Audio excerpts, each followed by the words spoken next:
I'll be talking about how each game prior to Wild used the things it's set up minus Skyward Sword, because the motion controls are not already set so far apart from the rest of them. With that in mind, let's get started. Part 1, Basic Controls. We'll start from the beginning of this for what I'd like to imagine is fair judgment. In Ocarina of Time, outside of where you obtain the Kokiri Sword, is a tutorial on how it works, very bare-bones stuff. It doesn't go too far into each strike's purpose, and that's fine outside of for specific enemies, but all slashes work for everything. Thrusts are exchangeable both vertical and horizontal in most situations outside of Keese anyways. It's a quick method to hit the enemy in front of you as quickly as possible, and it works. Not doing frame study, but I'm pretty sure it's the fastest way to attack outside of a quick spin. It works well, and in narrow spaces it prevents you from clanging off the wall, which isn't much of an issue, but horizontal swings are good for just breaking things or damaging multiple enemies at once, which isn't something that actually happens very often with how encounters are set up. Vertical slashes are pretty much used exclusively for damaging enemies that might dive bomb you from above, since, unless it's at the last second, a horizontal swing isn't going to actually get them very often. Enemies that dive bomb you will oftentimes regulate themselves down to... that's not the right word. They'll usually end up getting down to a level at some point, but a lot of what's required in that situation is space. And in dungeons, a lot of the time, where you might be encountering these things, there's not a lot of that. In an open field, however, there's usually a lot more for you to run around with to make them chase you far enough so that you have that advantage over them. In addition to that, the horizontal swings can just hit some really weird angles. There's a reason Link has that slash arc. For the most part, that's how Link's slashes cover the Z, X, and Y axis. And that's pretty much how they work for everything. You can use these strikes in pretty much any combination, which makes the combat look visually more interesting and engaging than it actually might be, which isn't an issue yet. Big emphasis on yet. 3-hit combos are the game here. Link will attack twice before doing a combo finisher, which serves to split the combat into something with more thought since the last attack has more end lag on it than others, which means you're left open for longer. But it also makes the attack seem stronger thanks to presentation. In previous Zelda games, most notably A Link to the Past, it was possible to just smash the attack button to basically make a wall of slashes, and we won't be seeing that again until Skyward Sword.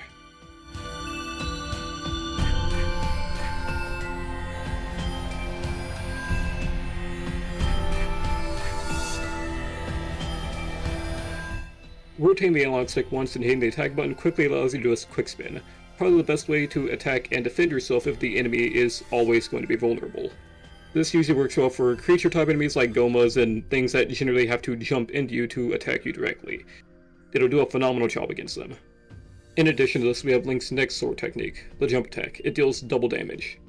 If at any point you're in the air and you make the attempt to attack, Link will default to doing a jump attack. If you hit a wall with this, you'll bounce off it pretty fast. Once you've got the shield, you can crouch guard, and that allows you to stab. This allows you to give yourself pretty precise control over where you're attacking. When you're Z-targeting, you can do evasive maneuvers, like strafing, which allow you to avoid attacks. Additionally, you can guard.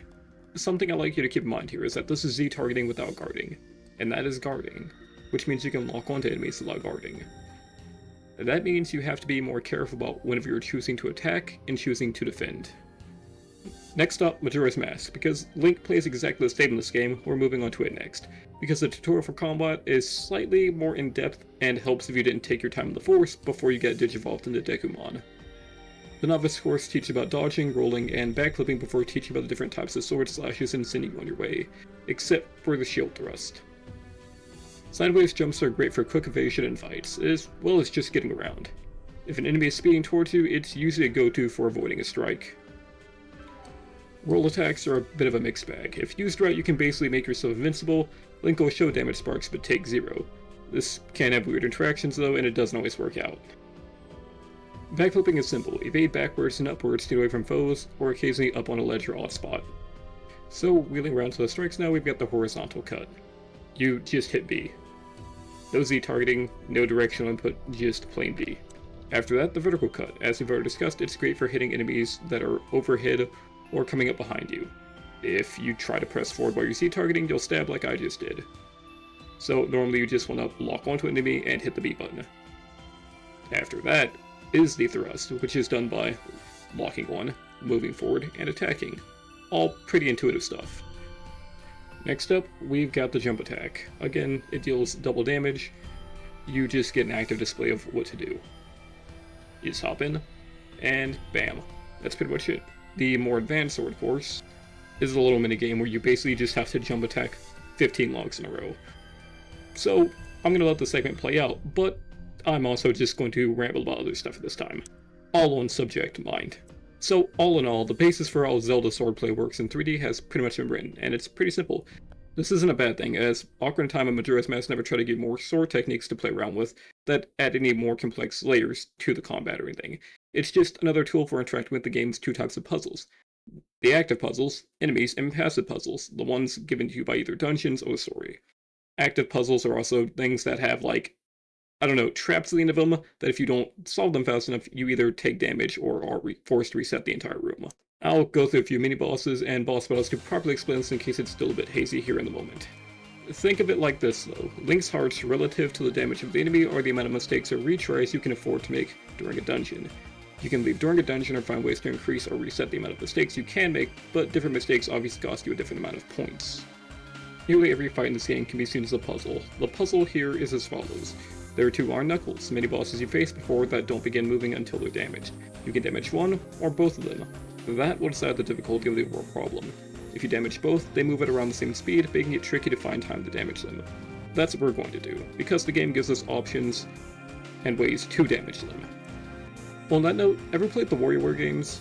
It's like how you have microgames thrown at you that failing again removes one of your lives. If you look at the enemies as puzzles, especially the ones that require different tools to dispatch, you'll begin to see what I'm talking about. Because I've damaged both of them, they're going to keep approaching me constantly, so I have to figure out a way to damage them. Let's use bombs for this. Uh-oh, we're about to get hit. That's an issue. How much of an issue? You'd get 8 hearts. If we'd get 8 hearts for normal enemies, that take about 16 or 32 hits to take down Link, which wouldn't happen in one fight, but over the course of the entire dungeon. Right now, we're about to lose 4 hearts. So, all in all, that means we can only get hit twice before we die. Once as a warning, the second time as an actual failure. With that in mind, we can't really take any more hits. So, all we can do is be clever with how we're using our items. That is to say, play like an elite Smash Link. Just keep tossing things at them until, they eventually go down. It's all pretty simple. After a few hits, the silver one will, shed its armor, and then you can just zone it out some more. Because the bow can deal damage, you don't have to get close, which allows you to open the second one. And after that, you can proceed to fight it however you want. You can attack with the sword, you can proceed to use more bombs on it, but because the other one died, it drops some hearts for you to pick up. These hearts allow you to take a second hit during the fight if you only have 8 hearts, which means you can now possibly take another one. Again, it's all dependent on how many you have. Any boss that has reinforcement mechanics just makes you solve an extra problem, so you can maintain the highest amount of HP that you need in order to keep fighting. With that in mind, let's start with Stalfos. Stalfos are simple. They fight like Link does. They Z-target you, strafe around you, and go for single or double slashes and jump attacks. After which, they're vulnerable for a moment to a well-placed attack. Backflipping might usually get you caught, but side hopping and jump attacking will usually be a perfect counter to their own jump attacks. It just works out like that. For a mini-boss put before Phantom Ganon, who tests both of whatever sincere starter items, the sword and slingshot or bow, it's a pretty perfect warm-up considering that these dudes are half of the mini-bosses of the Force Temple, in addition to the Poe Sisters. So while these bad boys test your ability to strike at the right time and respond to a physical threat, the Poe Sisters, especially the last one, will test your ability to use the bow on a moving target and look around. Guess what you do when you're fighting Phantom Ganon? Ocarina may not have my favorite combat of all the Zelda games, but how the actual combat functions is perfect for how the game plays. Nearly each enemy is a functional puzzle of its own, which may be glazing, but they all have solutions that never stop working. You also get more solutions as you progress through the game. Striking a Skulltula in the back will always work, but when you get the hookshot, you can skip the question much faster, and with a bow, yeesh. These mini-bosses deal 1 heart of damage per strike, meaning if you haven't been getting any heart containers aside from, bosses, you can take 6 normal slashes or 3 jump attacks before it's game over for Link. While the dungeons aren't necessarily hard to navigate, especially once you know where to go, death is never too much of a loss, but the fact that unless you play semi perfectly when dealing with the 4 simplest threats, you may be running close to E by the time you get back to the Stalfos battle. But because you already know where to go, and because you've already unlocked some doors in the dungeon, you can just back out at any point to go recoup.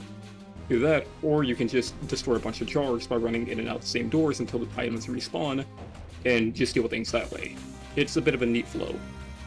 So, one of the first puzzles you'll solve in Ocarina of Time's dungeons is shooting down a ladder, and later shooting an ice switch. Now, imagine if that ice switch was an enemy. It would probably be multiple ice switches in a room, and you have to shoot the one that's open to solve the puzzle. Meet Phantom Ganon. He's the ice switch boss. He'll immediately enter a picture when the fight begins, showing off the whole gimmick. The Post Sisters have theoretically pumped you up for shooting at photos of people, so just stick with that and you're good. During this, there will be 2 Phantom Ganons. One is a fake. You have to shoot the right one before the real one attacks. Simple, right?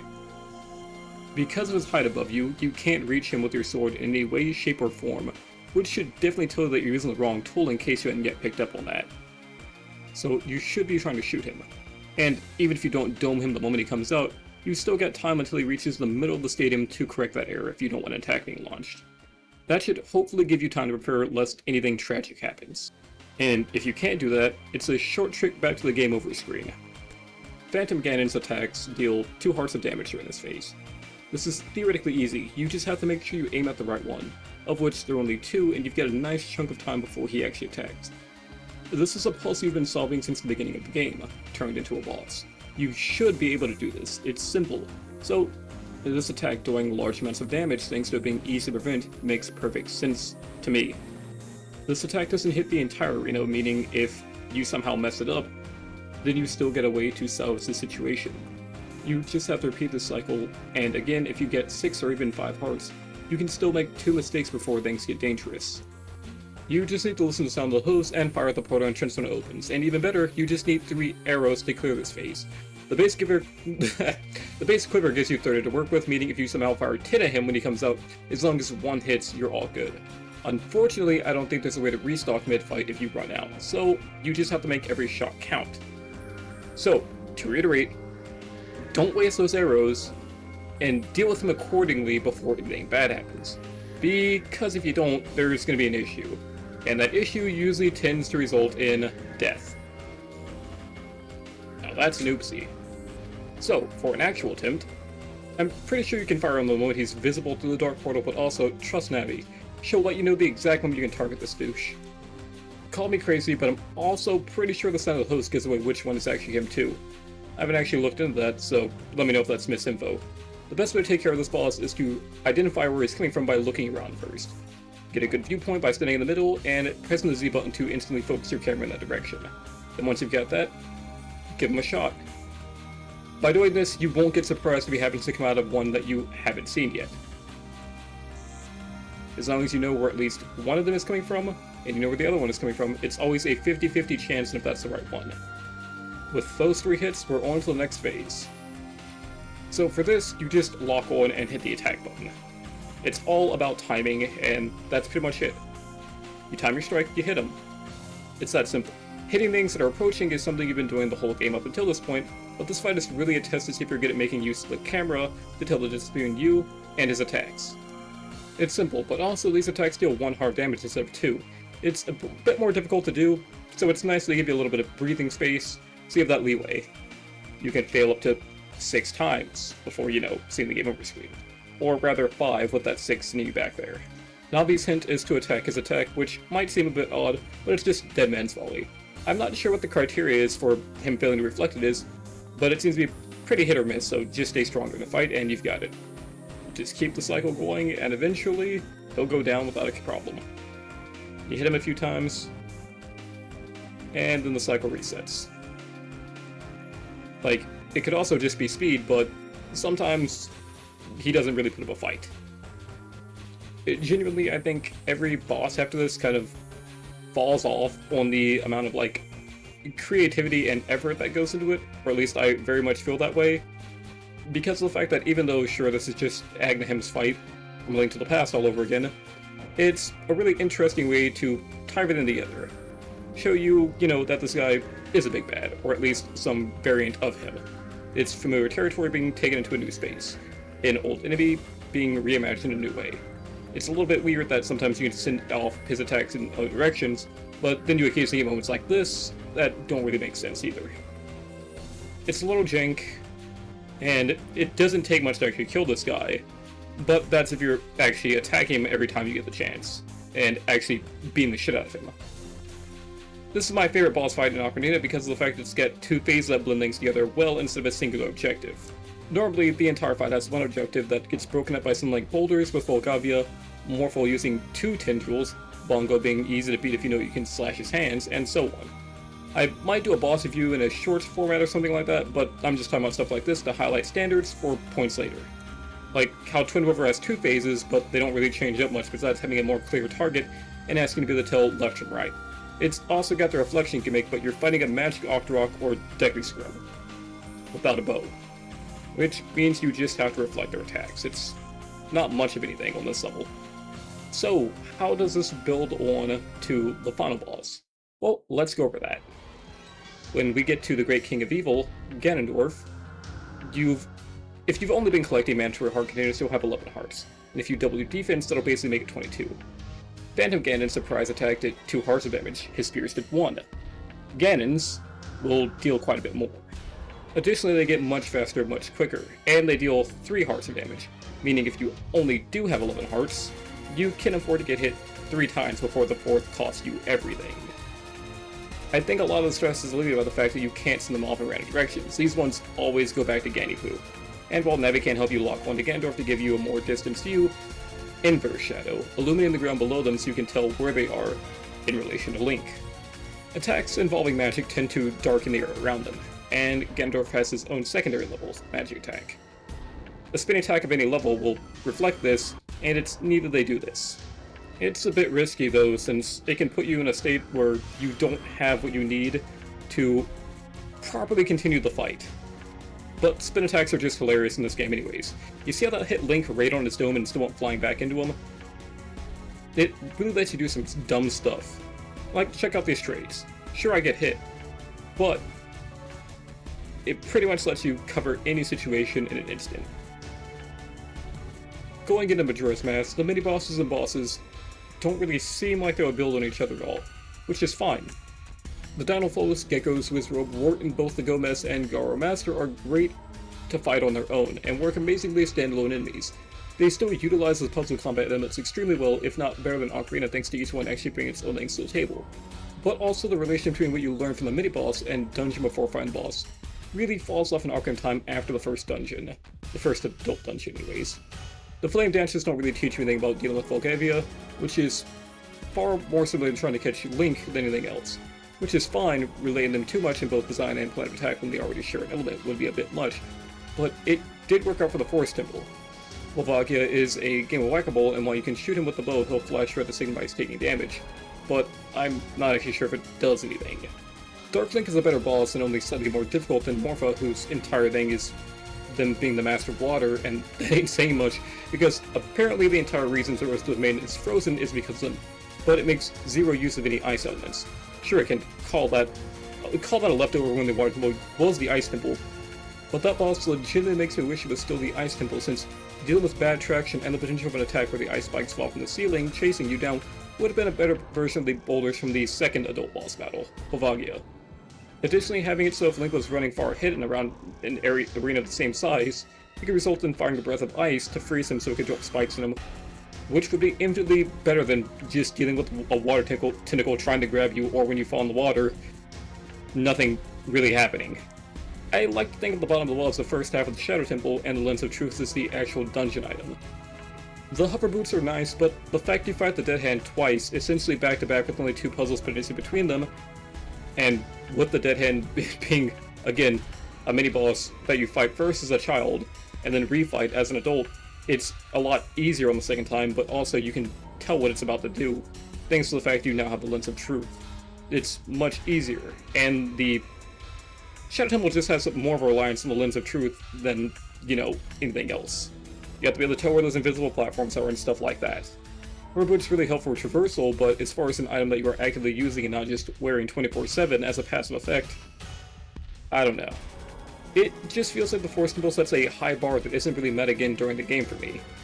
Like I said, we've got the Dead Hand, but that's a mini-boss you fight twice that's easier the second time because you deal more damage and have a longer range, along with the tool necessary to engage it immediately, so it's no longer an issue. But even then you end up fighting 2 Stalfos on the ship, and while you might not have already seen one since the Guillotine Pitfalls area, Knowing how to fight them or just typing them out works all too well. It definitely makes you feel like you've gotten stronger thanks to the fact you've got these encounters programmed into you at this point. It's nothing hard.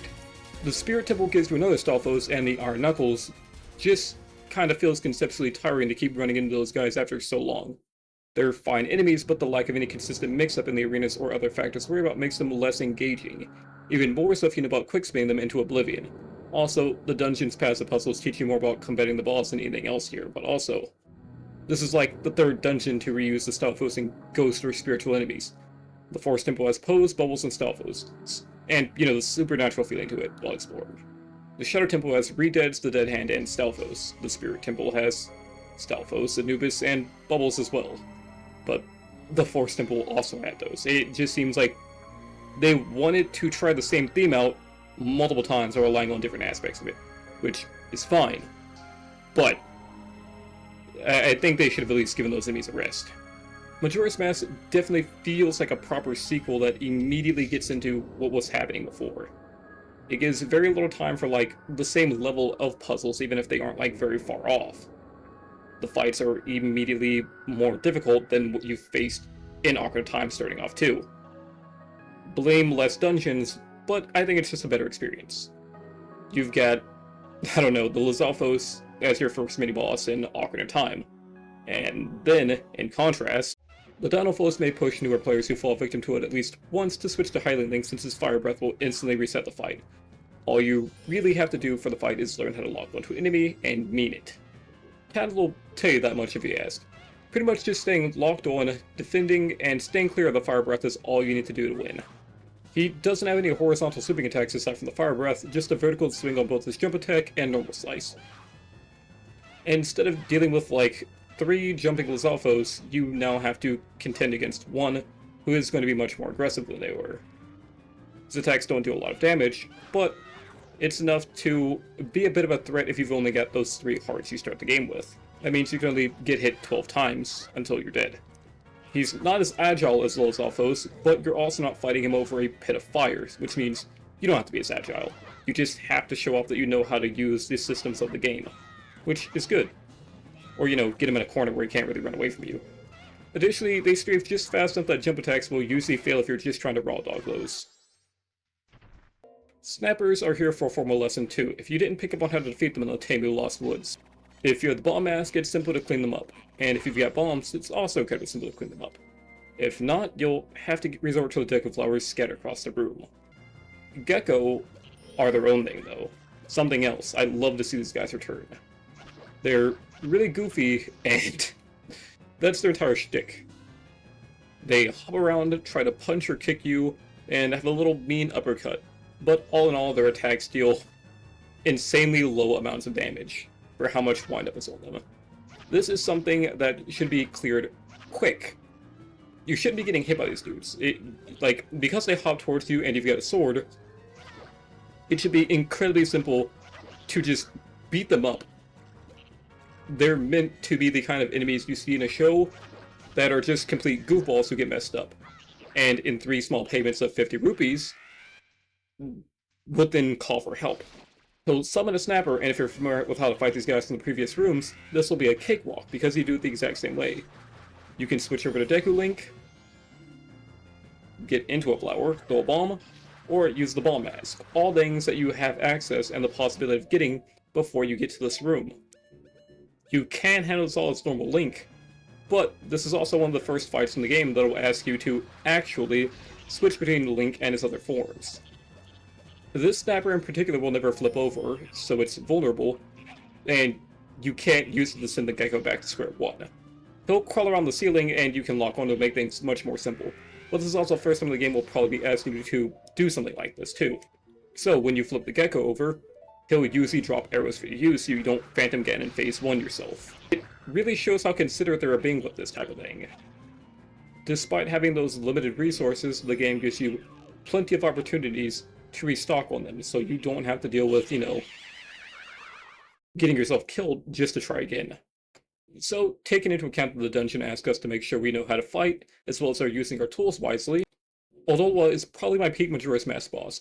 He legitimately feels like a good follow-up to Phantom Ganon. He doesn't do too much damage, and while it might be easy to beat him if you use the bow at the right time, The fact you can damage him in so many ways makes him feel like more than just fishing for the chance moment in later Zelda games. In addition to that, he's not really normally multi-phase, but he does get new attacks as the fight goes on. His idle animation will deal damage and knock Link over if he gets too close without guarding as well. Like I said, he doesn't deal too much damage, just a quarter of a heart. But his attack range is something that's going to be concerning if you're playing the game for the first time. He doesn't have to be as close to you. Just somewhere in the general area. After a bit of time spent fighting, he'll start breaking out the summons, bringing down the Bug Brigade from above. These little guys don't do a lot of damage, they just slowly walk towards you. Well, on the bright side, when you defeat them, there's a small chance they might drop hearts, or arrows for you to pick up. Gives you a little something to look forward to if you've been worried about the difficulty of the fight. He's an easy and simple boss, but for someone who might be new to the game, he's also one that'll give them a lot of different things to worry about, and a lot of different things to see. Comparing him to Goht, Twinmold, or Gyorg, he's just a different breed. He's got lots of wild attacks that utilize the dungeon elements in his favor. Like these maws. You couldn't do this before, but now you can sit there and spin attack them, which will absolutely shred them and prevent them from attacking you. It's the only way to get rid of them unless you just want to run until he brings up to land of fire around you, which will incinerate them. There's a lot of interesting aspects going on during this fight. From the amount of dances he has, to having very obvious sound cues for whenever he's making use of an attack. Again, it's all super neat stuff. Especially considering stuff like this can happen. He's got his own little spin attack. Isn't that neat? A spin attack that you can usually beat with your own spin attack. Like a few Beyblades going at it. If you're too far away, you can use this ritual as a sign as when to shoot him. And once you've done that, you can close the distance and attack. That'll seal the deal for him. If you do that, things get much easier than chasing him around. I have mixed feelings about Majora's Mask 3D's version of this boss because they made it too close to a traditional Zelda boss, and I'm not really a fan of that. Having to use the Deku Flower in the fight is neat, but making it hinge so much on that is extremely lame. Also, I think he's just got a really banger design for the game. Like, sure, just a giant dude wielding a sword and shield, but that combined with everything else going on in his design is, again, fucking fire. Like I've said maybe twice so far, he's got low damage, but if you haven't noticed, a lot of potential ways to do damage to Link all at once, and he's actually pretty aggressive about it.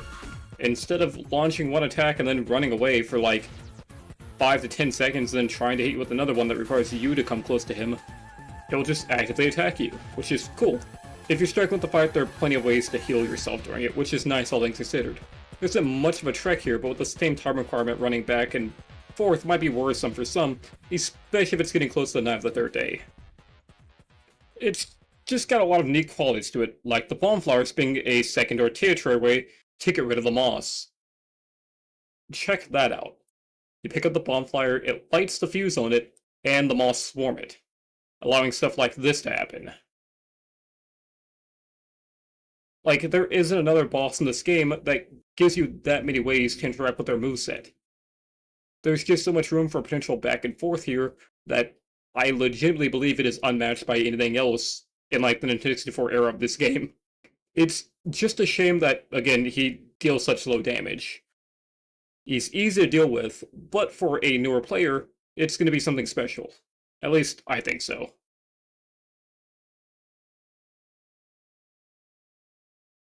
Anyways, I'd say the only major downside to him is his lack of actual difficulty. If you know what you're doing, just lock on, use your bow, and stick to him, you can finish him off before he probably gets into doing anything funky or showing off most of his moveset. But, that's also completely unrequired as a result of how he's built. That is to say, it doesn't take much to actively stagger him. If you hit him with your sword, you can trip him up for, like, the rest of his life. Like so. You see that there? That's just a small little bit. You can hit him at any time, which lets you do stuff like this. And he has no way to fight back against that. Crazy, huh? I think all the bosses in this game are fun, but none of them quite have that level of interaction you can have with them. They're all vulnerable to a lot of things, mind, but it doesn't really scratch that same mental itch. The ideal way to fight Goht is to use Goron Link to roll after him. The game wants you to do that. It's the most interesting way to go about it. The alternative way of just using Link would involve finding a little spot to sit in and shooting him as he goes by, timing a spin attack correctly to smack him down, and then proceed from there, which would take a lot longer. So we're not actually going to sit here and, watch what happen. What I'm going to do is show examples of these things and what they will look like. Because the boss does, surprisingly enough, have ways to try to deal with you if you do this stuff. But there's just not much else there. You can camp up, sit in place, and shoot him out with arrows, which, if he takes enough damage from those before he gets close to you, will prevent him from actually doing anything to you. You can camp him out with bombs, which, if he hits one of those, will send him sliding on his face because that's a large impact. Again, even if you're not on the edge, you can shoot him with an arrow and it'll run straight through you. Or if you've got the bomb mask, you can do something along the lines of this. It all works. When it comes to Gyorg, it asks for much more interaction with the transformation mask to defeat him. If you watched Jaws as a kid and already got freaked out by being grabbed by sea snakes, this is probably nightmare fuel. Same for the movie Piranhas. I'm not going too far into design since I don't want this to be overly long, but Gyorg is a Nightmare Realm amalgamation between a goblin shark, narwhal, and an orc. He's got a weird little appearance, and he just looks better in the 3D version where it looks like he actually has a mask, because it also blends well into how he reappears in Wind Waker as a normal mob. The boss fight itself is pretty simple. Hit him, hop in the water, hit him, get out of the water. There's not much in sake of interaction, and if it wasn't for the giant eyeballs, I'd much prefer Majora's Mask 3DS's version over the original. But I still prefer it for there being more to do with the fight itself. It's an incredibly simple fight, but it's also just asking you to understand how to use Zora Link, which you've been doing in the overworld and within the dungeon before this. Put a pin in this because I'll be coming back to the overworld and dungeon thing later. Odolwa on a first playthrough feels like a boss.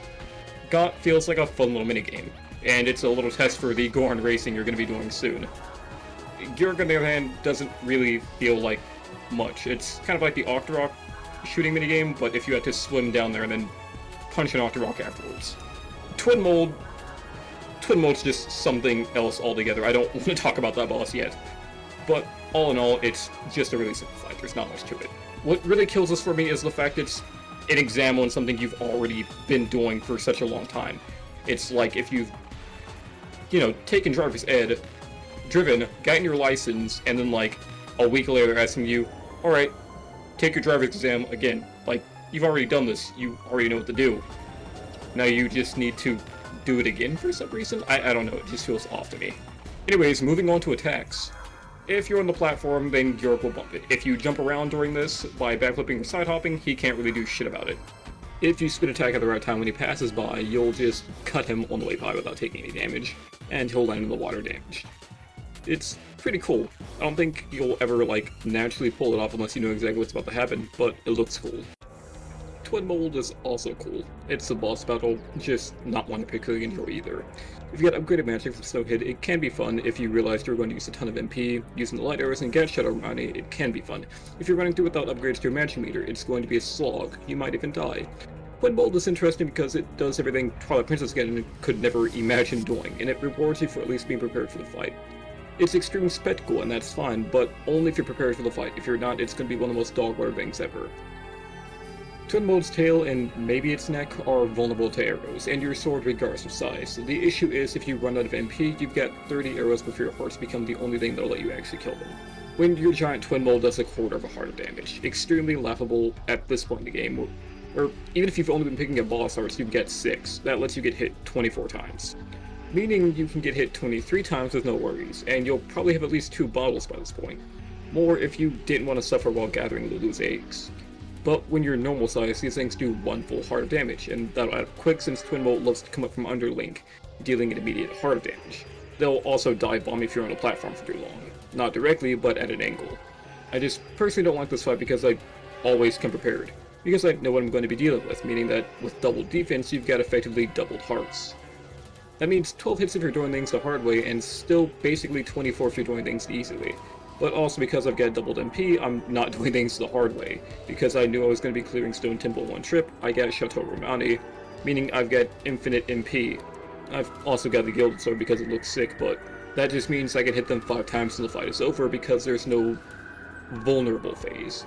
But that's most of the bosses in Majora's Mask to begin with. There's never a point where you have to do a classic Zelda thing and make them vulnerable by performing low tasks beforehand. You can just kind of beat the crap out of this guy and then suddenly he's down.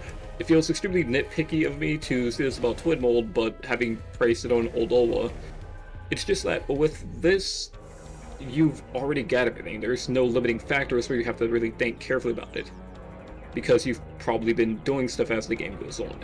Whenever you get to Odolwa, you can't really have done much. You'll only have the sword, bombs, and a few other masks and stuff like that. But you can't be overly prepared for him. There's a limiting factor to everything. You can have the great spin attack, but that's not really going to do much to help you out with him because he's constantly dancing around. It might let you hit his legs from a little bit away, and potentially get in faster, but other than that, you're not going to get much of an advantage from having it. Like again, I showed off Odolwa getting shredded by the spin attack like he kept attacking Youngling's shield instead of grabbing to punish.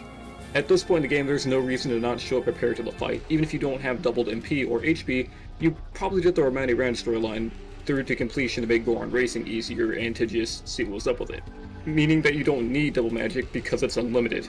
And if you get unlimited, you can also just use light arrows to hit Twinmold in the tail to deal crazy damage.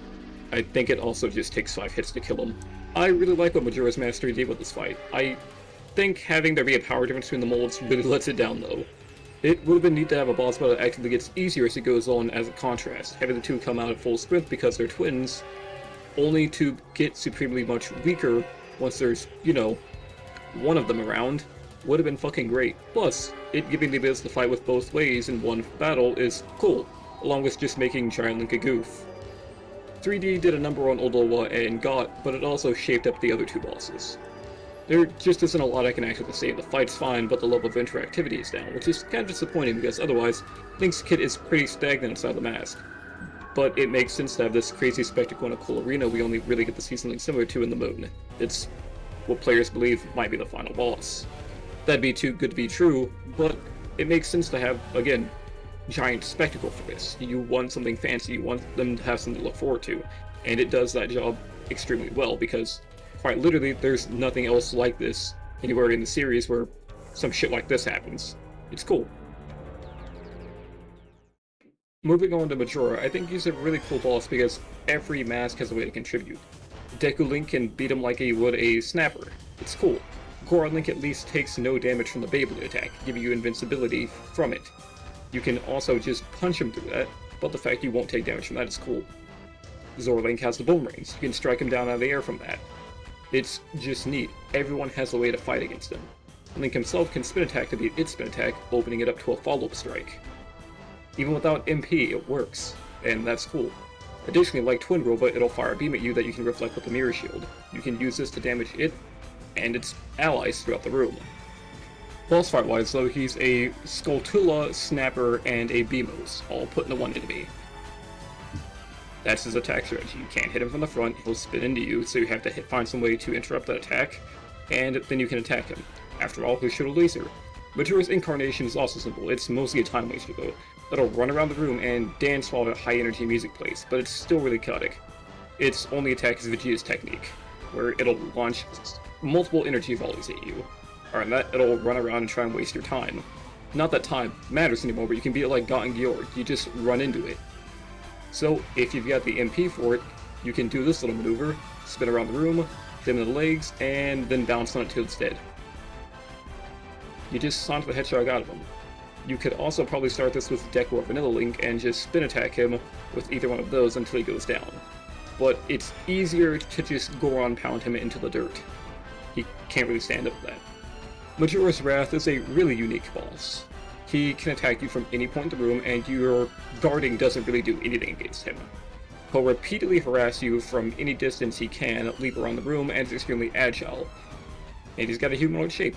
It's really neat. The music is intimidating, and he's also intimidating. He's got a multi-whip attack. These don't do a lot of damage, but again, they can hit you at any time. You can't do anything to defend against them, and they can reach you from anywhere. Also, you can do this to them. Again, there's just a level of really neat interactivity where if you're using things you have to advantage, you can do some cool stuff. Like if you can get them to toss you into a weird spot, you can use that as a vantage point. It's definitely not something probably intended for you to do, but it's also kind of silly that they let you do it in the first place. A lot of their attacks give the impression they do a lot of damage, but they don't actually do much of anything. You can just get hit by this a lot.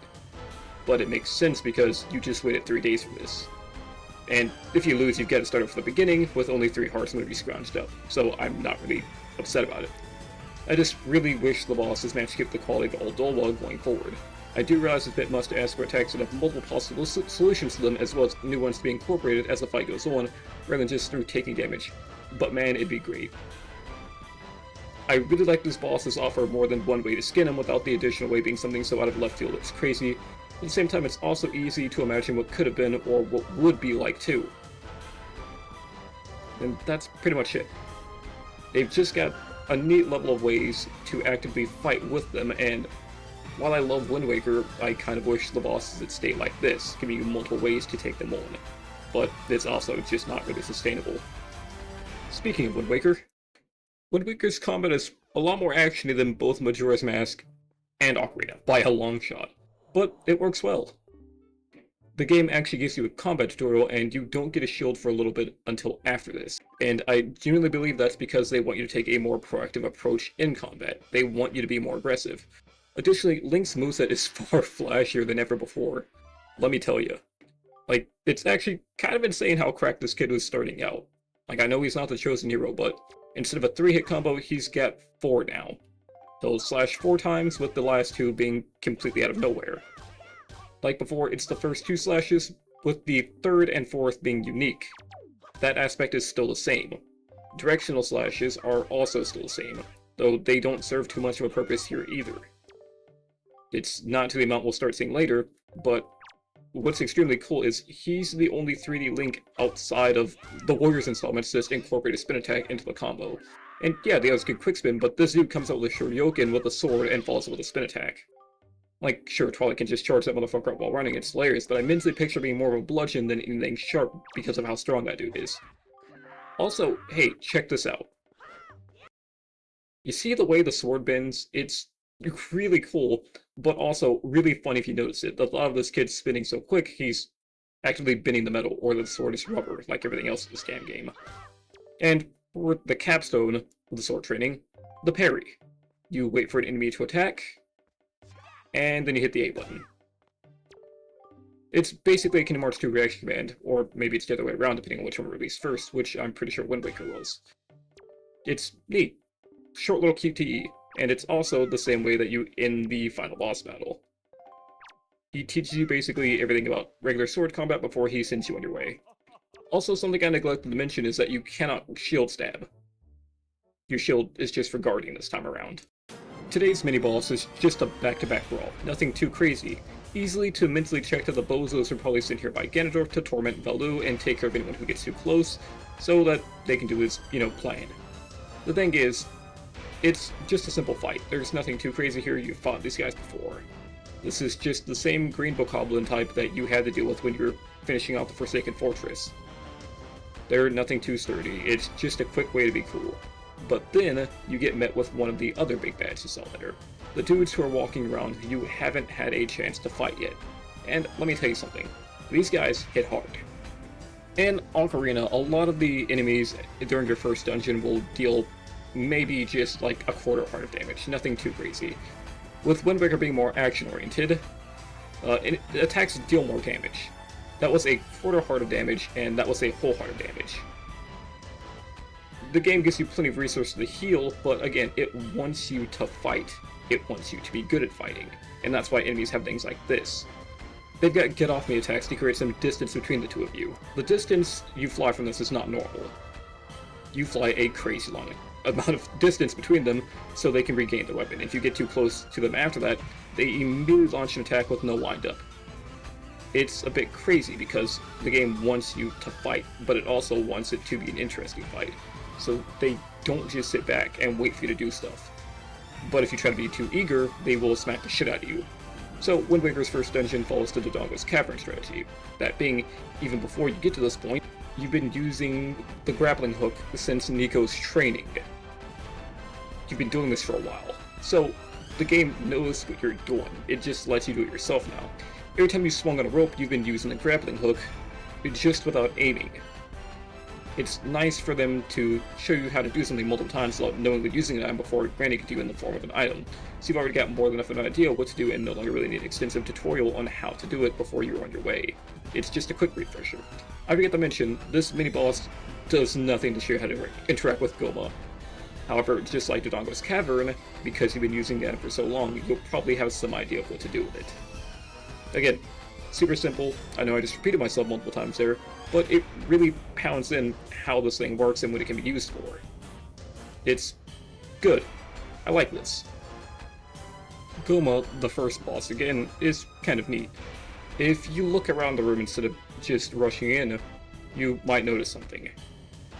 The pillars up there serve no purpose. They're not going to once the fight starts, and they never really do. It's an easy mistake to assume considering you've been grabbing on things like that for most of the dungeon. But just like with the camera focus showing you Baloo's tail, and Link standing confused before looking up, that's what it wants you to actually grapple. So when we get Gohma erupting out of lava, you kind of know that it's been messing with his tail already from, context clues. All the stuff it tells you about as you're proceeding up. It's like if you sat in the toilet and there were like 5 scorpions under you. They would probably mercilessly assail you. And if for some reason you didn't get the hint, trying to hook to those things is a no-go. It won't work. And if you try the Zelda classic Tool plus I to win, it's just not going to work out very well. At least not yet. He's armored, and you can't do that. Check that out. You have to think about some way to get around this. Until, you inevitably aim in the same general area, and you target Baloo's tail, which is neat. Getting this cutscene and him looking back and down is nice, it's funny. It's the type of thing that feels right for a cartoonish game like this. And if you idle over Gohma or swing for too long, you'll get hints at to hurry up. Because, believe it or not, sitting over something like this while it, has time to ready an attack is not a good idea. Repeat the cycle a few times with it maybe speeding up, and things will move on to the next phase. Also, if you didn't notice, the rock exploded, meaning it's just you and Gohma now. I know that hadn't happened yet, but I think it's important to bring up. So, what didn't work before will work now. You might not know that immediately, though. It's still pretty spooky. He also really won't give you time to target the tail, which is not a good thing if that's what you were thinking you had to do.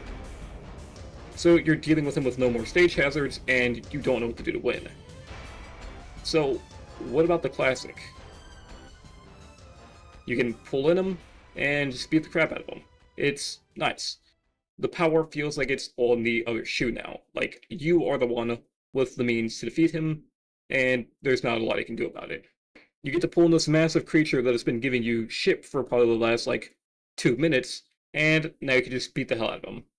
I like that if Gohma makes itself vulnerable, that's well aware of its weak spot, and will actively clamp down on you for trying to take advantage of that. But it's still not enough. There's not a lot to the fight, but it is very cinematic, and it feels good to get through, especially while you have low health. Things feel like they're a threat. Good stuff.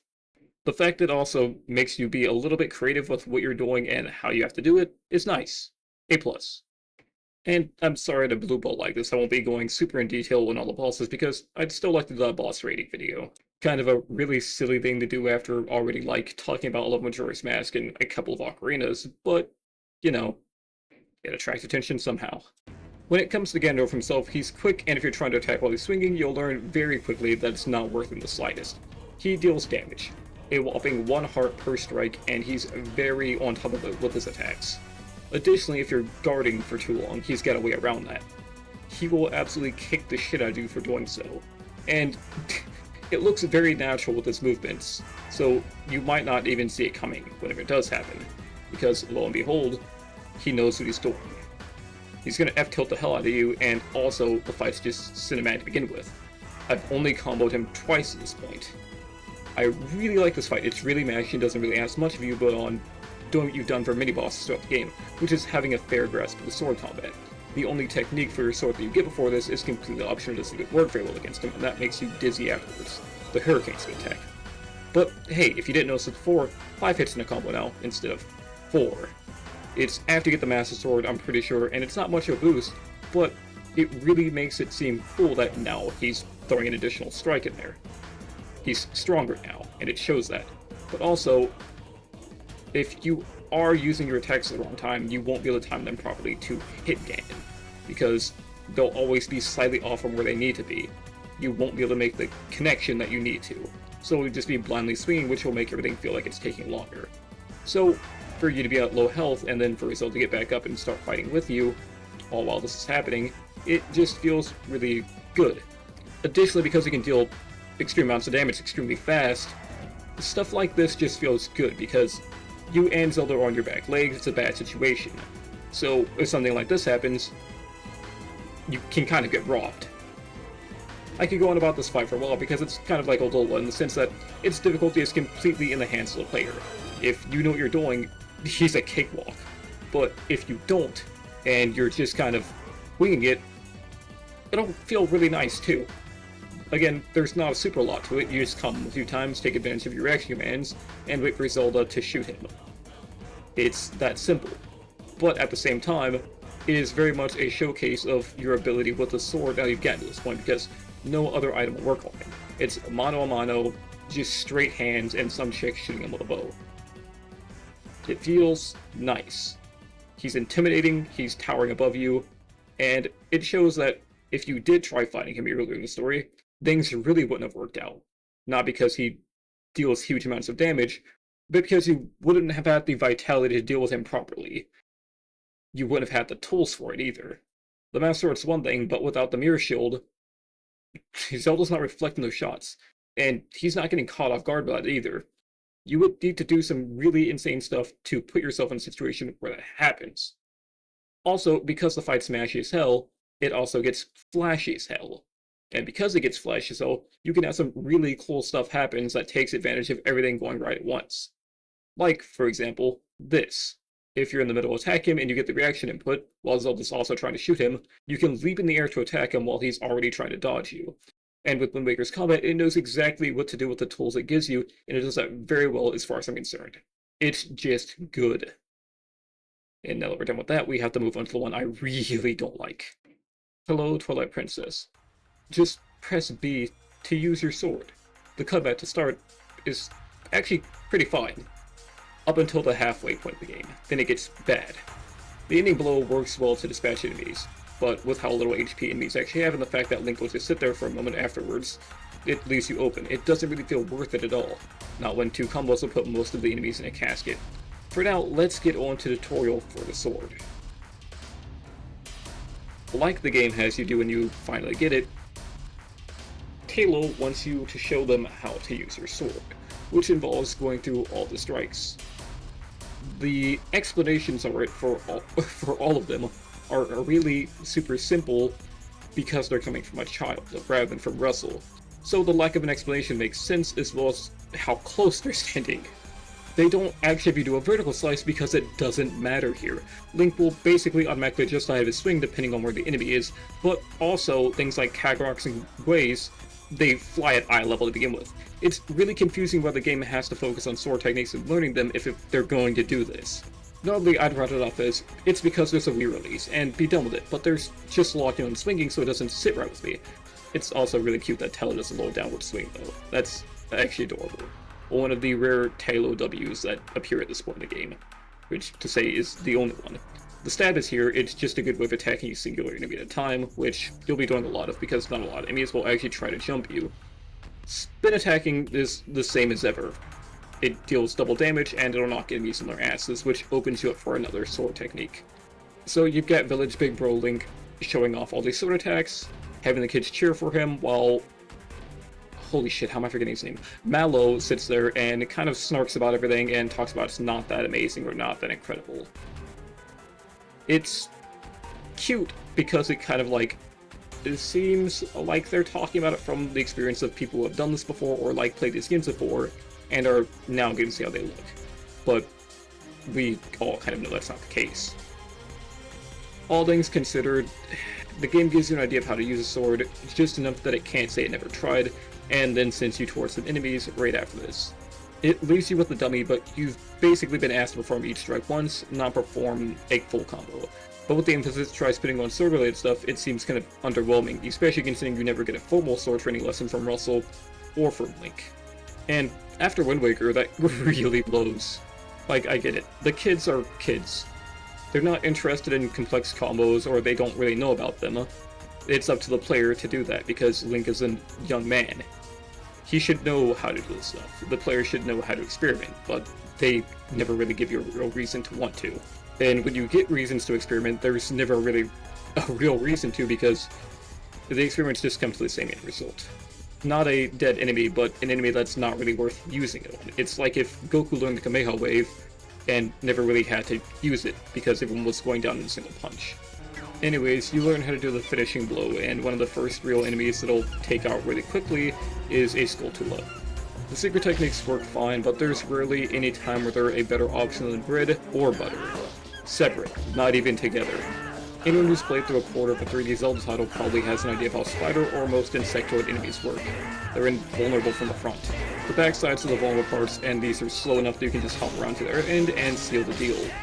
The finishing blow works here, but it's also possible to just walk around to the other end at this point, or end a combo with a quick spin. I think it's good that the game doesn't throw like 800 enemies that you're forced to use this technique on, because then it makes it seem like it's a much larger part of it. So a lot of the plant enemies here not being able to have it used on them is good and fair. But at the same time, it's just like, man, I can't wait to use this again like precisely one time, because every other situation I use this in is basically going to be solvable in a much quicker way. It's literally just right-clicking them and then hitting delete. Okay, it's fine for every boss. He's not very hard. It's the first one, but his main way of attacking you is with the Super Bombas, or throwing the boomerang. The intro demonstrates that before dropping some down with you. They'll very much sit there, throw a boomerang, which would make you think it's coming towards Link, as he does too. So now the actual fight has begun, you know what he'll usually be using to attack you, along with the boomerang. If you don't figure out how to actually take him on, then it'll give you a hint in Navi and Tattle style after a bit. But, you know, things probably won't get to that point if you've got a semi-decent memory. Just like getting the chest down from the totem earlier, all you have to do is roll into it, which will send Ook tumbling down. There is an awful lot that will change about how you deal with them, so just keep on the pressure and give them those back shots. If you're not using thrusting attacks, you're an absolute coward.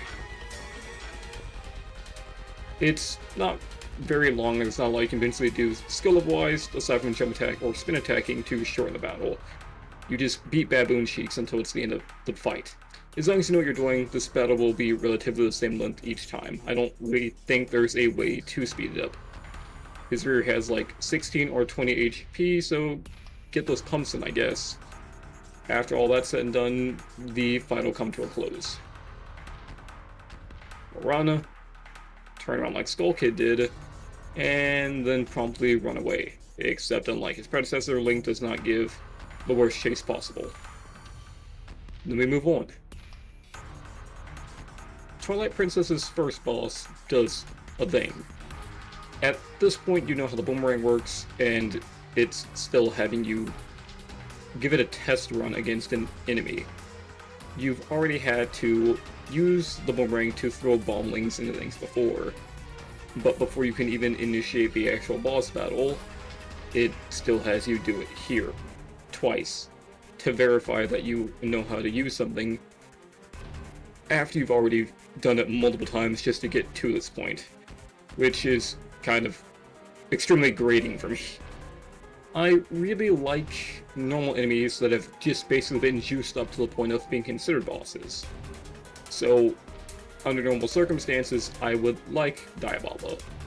The issue with this is, because Twilight Princess Link has like, let's just say this man weighs like 5,000 fucking pounds, and he's an ant. he cannot be harmed.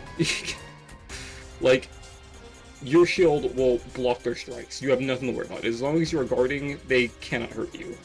In addition to that, it's not like they would do much damage in the first place.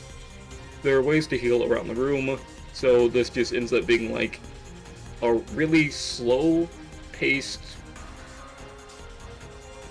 first phase before the actual boss battle starts, I guess. And even then, it's just waiting until Ook gets around so you can target a now moving bomb that you have to deal with. Not a lot changes. The situation there feels like more tense. Like, sure, now this thing is up, but its only real difference is the fact that it'll spit at you. Overall, I think the hits get like a cool design, but why at like the random eye at this point? I don't know, it just kind of seems lame to me.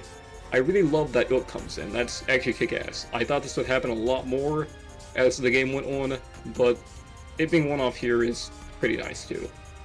It's just kind of a shame that it doesn't happen more often, because I think it would work phenomenally. At least in certain areas. I don't really know if my big old Yeti boy would be willing to help with his Yeti wife. But also, it just seeing his poison spray attack not really be able to hit you at the corner of the room. I don't know, it just kind of makes this entire thing feel like it has like zero sense of actual scale or danger. Especially considering the attacks deal half a heart of damage. Like, that was getting hit by a what they would call a mini-boss in Wind Waker. And now we're fighting the boss, and it's doing the same amount, but it's not being nearly as frequent. It just stands in place and does this highly telegraphed attack that you should be able to dodge by all means. And all you really have to do is target a monkey, and then guide a bomb round to the enemy's face. Again, it's super simple, not really much of anything going on. This is around the time I personally feel like bosses started to fall off, because, well, this is just actually super underwhelming. It feels good whenever the music is playing, but that's just because you've got a hype track going. But without that playing, there's still not really much of anything happening. It doesn't take very long to get back here. I think the most dangerous part of this dungeon is probably figuring out how to, like, monkey swing. After that, you're just kind of not dealing with a lot. Because something like this isn't really going to push you at all.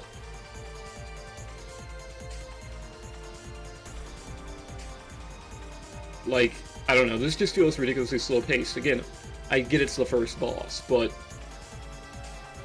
Gohma was far more intimidating, and the music and arena just felt way better. Like, you've got this giant fucking lizard plant thing, and all it's going to do is use its arms to try to bite you and spit at you every now and then. I don't, it does nothing for me. There's nothing really going on here. And that kind of continues for a while. I'm just going to take a short second to discuss the other bosses. Virus is probably one of the worst bosses I've ever had to deal with, because it's... how do I put this? It's a Zelda boss with an extremely simple one phase. You shoot him in the eye, you pull him over, then you beat the fuck out of him. Nothing changes about that. And you can do it so quickly, he never gets another chance to attack. It's the worst aspect of Ocarina's bosses and the worst aspect of Majora's bosses. Put into one guy and given to at the end of the dungeon. Morpheal is absolutely a nothing boss. It is literally Twinmold, which Majora already was, but Majora had a kick-ass track going in the background and a cool way to fight it in, and was actually aggressive. Morpheal is new things. It feels epic because you're swimming around the water and trying to hookshot onto him, but in reality he doesn't really do much of fucking anything. It's a nothing boss, but there's nothing really going on. When we get over to Star-Lord's cool, I guess. It's a fun little boss battle. It's the last time you get to do something cool with the spinner, so have fun with it. We get over to, who's the next boss we have? Let's see here. Oh yeah, immediately after that we get Blizzetta. Blizzetta is cool. She's very simple to beat though. wait for her to slam into the ground, hit her, repeat.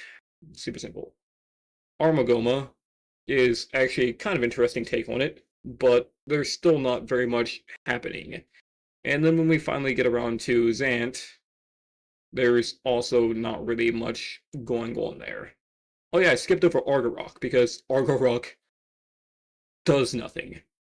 Like, if you choose not to play his game, he'll feint attacking you, but you have so much health at that point that the, like, quarter heart of damage he does from running into you, if you somehow have that happen in the first place, is not going to do anything. So, back on the topic of Zant, he's got an actual interesting boss fight that's actually probably the best one in the damn game as far as, like, conventional bosses go. He's like a Mega Man boss rush. He'll throw everything, well, most of the things you've encountered up to that point, at you again, but with his own mix. It's one boss with a very different skill set, taking advantage of all the gimmicks and stuff that you've had to deal with already, and then making you deal with them with all of your tools in an interesting one that feels like an exam. It's actually peak. The issue is, it's... how do I put this?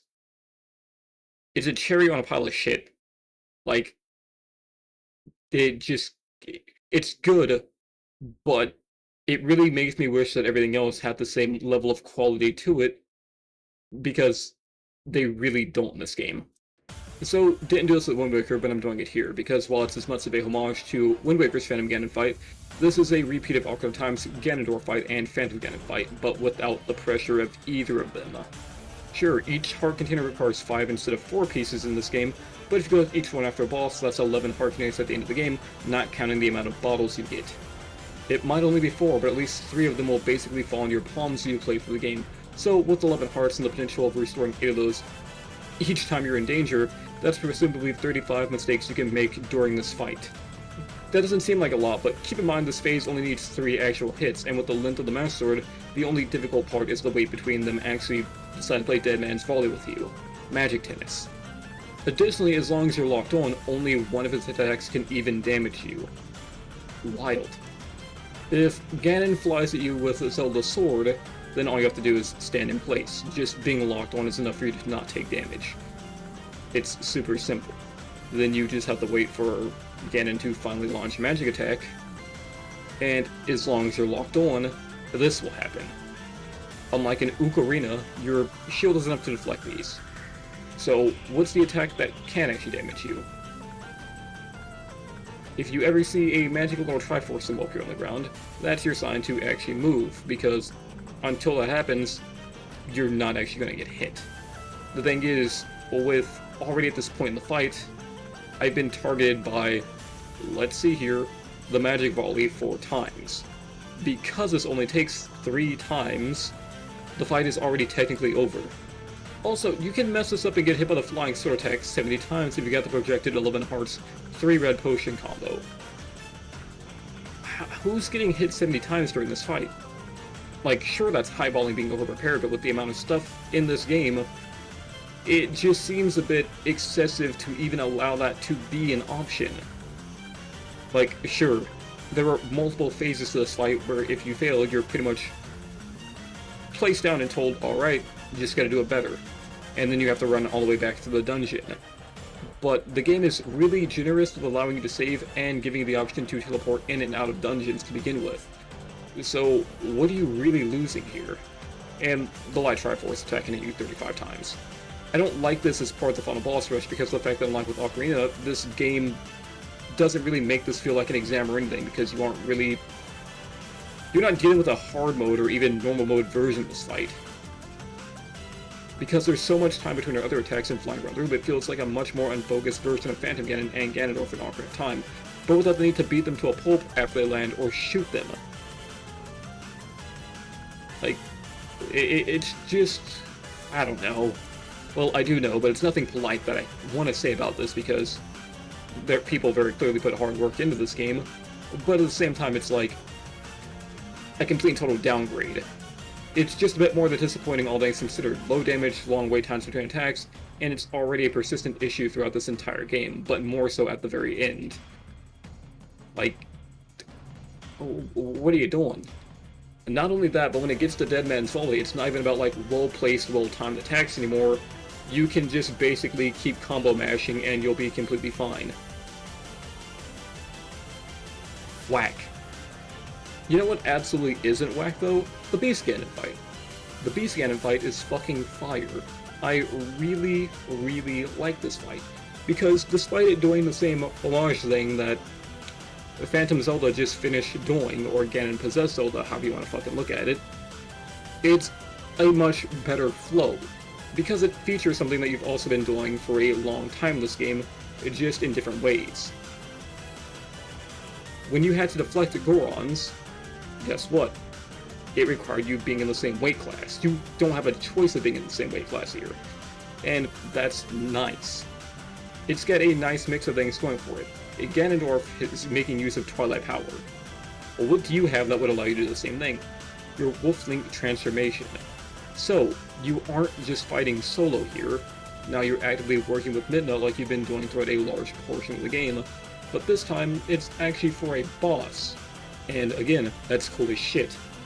So, it works like Phantom Ganon, rushing out of nowhere to attack you, but instead of a magic attack, it makes an active attempt to run you down and just kind of bulldoze you. Link has been slamming things his entire journey, like I said. Not his entire journey, but he's been pretty consistent about it. So, from runaway goats to charging Gorons to then on final G, Ganondorf himself, it just feels complete. Link might not be a lone wolf, but he's not fighting alone. He's got Midna backing him up during this fight. So the two of them essentially regarding Ganondorf as the challenger here feels cooler than all hell to me. He's the one who has to keep running around and can't fight them head on. He's the one who has to actively avoid them. He has all these tricks at his disposal, and it's his job to figure out a way to get around you. Caught a little weird, but despite being the small one here, it really makes you feel like the boss. You just have to keep this bozo off your back. He doesn't do a lot of damage either way, but at least the situation is cool and you're not just getting a completely rehashed fight so that's already happened. Again, all Ganondorf can do is run and wait for a moment to strike. It's cool. He can't fight you head-on without losing immediately because of Link and Midna's teamwork, so he has to find other ways. The fact that he'll wall mask you is great, despite being the bigger one. He just has to rely on stuff like that. He just can't brute force you. I love stuff like this, especially the fact that if you look up, you can see the portal also appear. I will say one thing they definitely could have done is make it so as the battle goes on, he gets faster. I wish there were also multiple portals that would appear attempting to draw your attention to the wrong side of the battle. To kind of make it so, yeah, it started off easy, but now it really is mimicking the Phantom Ganon battle. He's trying to draw your attention to multiple places, and you don't really have a solid clue of where he's going to be coming out. Unfortunately, it never does that, so it kind of ends here. Now that's out of the way, I'm going to begin to talk about how much I hate the penultimate phase of this battle, because it's been done much better within its own game. King Bulbin's fight is much better than Horseback Ganon. Sure, gravity-wise, it's the guy who took him in his final stock and who has been masterminding this whole thing, and the same guy who took out one of the sages before being tossed into a different realm, who also fought the previous hero, and some big green dude on a pig. Whoa. With one fight, you've got 11 hearts max, and he does half a heart of damage on contact, knocking you from Icona. His Ghost Buds also deal a quarter heart of damage. Both of these suck. They don't really do a lot of anything that's going to actually put any stopping power behind their attacks. Sure, final boss. If you lose, gotta run all the way back, but I feel infinitely more stressed during the Bulbins. The Order and Shield is something you only get one of throughout the game. It has no replacement, and it's got sentimental value if you care about the people of Orden. Additionally, even though it's replaceable with the Hylian Shield immediately after this fight, it's just a neat thing for Link to hold on to. Sure, he's got the Orden Sword and the Orden Shield, and you can just get a wooden shield if it burns, but nothing's going to replace the former. I mean, sure, wooden shield works exactly the same, but as far as like story value goes and something actually being something involved in the story itself, the Orden Shield's up there. Additionally, the Bulbins are constantly making noises during their fight and will actively attempt to corner you while you're trying to deal with King Bulbin. It feels incredibly chaotic but organized on their end. Having to chase him while he's obviously got a captive with the chance of also losing something you can't replace, but you still only get 4 or 5 hearts max, means you can make a total of 12 or 16 mistakes, and with them firing arrows at you, it's possible your health to just get whittled down as you're trying to fight, rather than because you made an actual mistake. King Bulbin himself won't hit you during this, but getting actively swarmed by weak passive threats make things feel so much more intense than just trying to chase down a guy who can barely damage you while you wait for Zelda to shoot him, because your only actual objective is to follow him like it's a tailing GTA mission. Additionally, I don't know if spin attacks are just broken during this fight, but from here on out, the Ganondorf fight is about to be at 600%. It's just too long with no actual changes that make the battle more interesting or even anything, really. Just the same active loop until the next part begins after Ganondorf falls off his horse. King Bulbin, having things already set up at the bridge, feels much more intentionally strategic than anything Ganondorf actively tries to do on screen, despite being this great usurper who would have been responsible for Hyrule's downfall near 100 years back. Like, sure, maybe you can say he wants to crush his final source of light with his own 2 hands, but at this point he's already possessed Zelda and had her fight in a situation Link and Midna may not have been able to deal with under normal circumstances. Like, if Ganondorf led them through Hyrule, or the fight went through more than just one large area, it'd feel way more cinematic, even if it took just as long. But, like, if the shoes were switched and King Bulbin had this long Ganondorf fight, it'd be fine because that meant Ganondorf effectively has a better penultimate phase, instead of this. Which, again, I cannot stress this enough, really sucks. Like, before you could even fight Ganondorf in Wind Waker, you had to beat 7 bosses. Gohma, Majora, Twinmold, not Twinmold, but Jahala, and, you know, all of the puppet Ganon forms. And that felt interesting because you were running at him without backing out. It felt legitimately intimidating.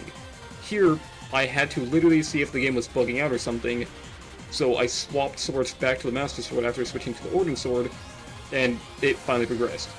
If the battle was actually remarkably short in this comparatively, then yeah, it'll get some points back, but right now, it just still feels like King Bulbin did it way better, and it's kind of ass. Like, I really hope this is just something on my end. Now, before I start this next part, there's a YouTube comment section I was involved in a while back. I'll leave them on screen for a bit, but it pretty well conveys my thoughts about how this fight goes. You're gonna have to pause to read all this, but I'm pretty much going to reiterate how I felt because it really hasn't changed. So again, I just want to bring up, my views have changed over a year, but not for this fight. I previously thought Wind Waker Ganondorf only did half a heart of damage. I also previously felt that the Energy Tennis Dead Man's Volley match with Ganondorf in Ocarina Town wasn't much of anything. Same for with Phantom Ganon. Having gone through the boss fights for every 3D title as in Skyward Sword, under an analytical lens while paying attention to stuff and how organically the game tries to show you it, I just simply hate this fight. I've talked about it before, and surprisingly enough, those feelings have not changed. I no longer think Possessed Zelda is alright. If you're blessed, he'll only use the only attack he needs to, 3 times in a row. I still think Ganondorf deals low damage, 1 heart in a game where you don't receive any kind of increase to your defense to lower the amount of damage you take. He doesn't hit frequently enough to outweigh the issue either, and with his attacks not breaking Link's guard unless he does the attack where he swings twice or elbow rushes, it's extremely underwhelming. I think Ocarina's battles leading up to Ganondorf work well because there are many bosses you face at different points in your journey, being used to show how far you've come since you last faced them. Dinolfos are just base boosted Stalfos without terrain advantage on the side now, meaning you'll likely rip through them with no issue.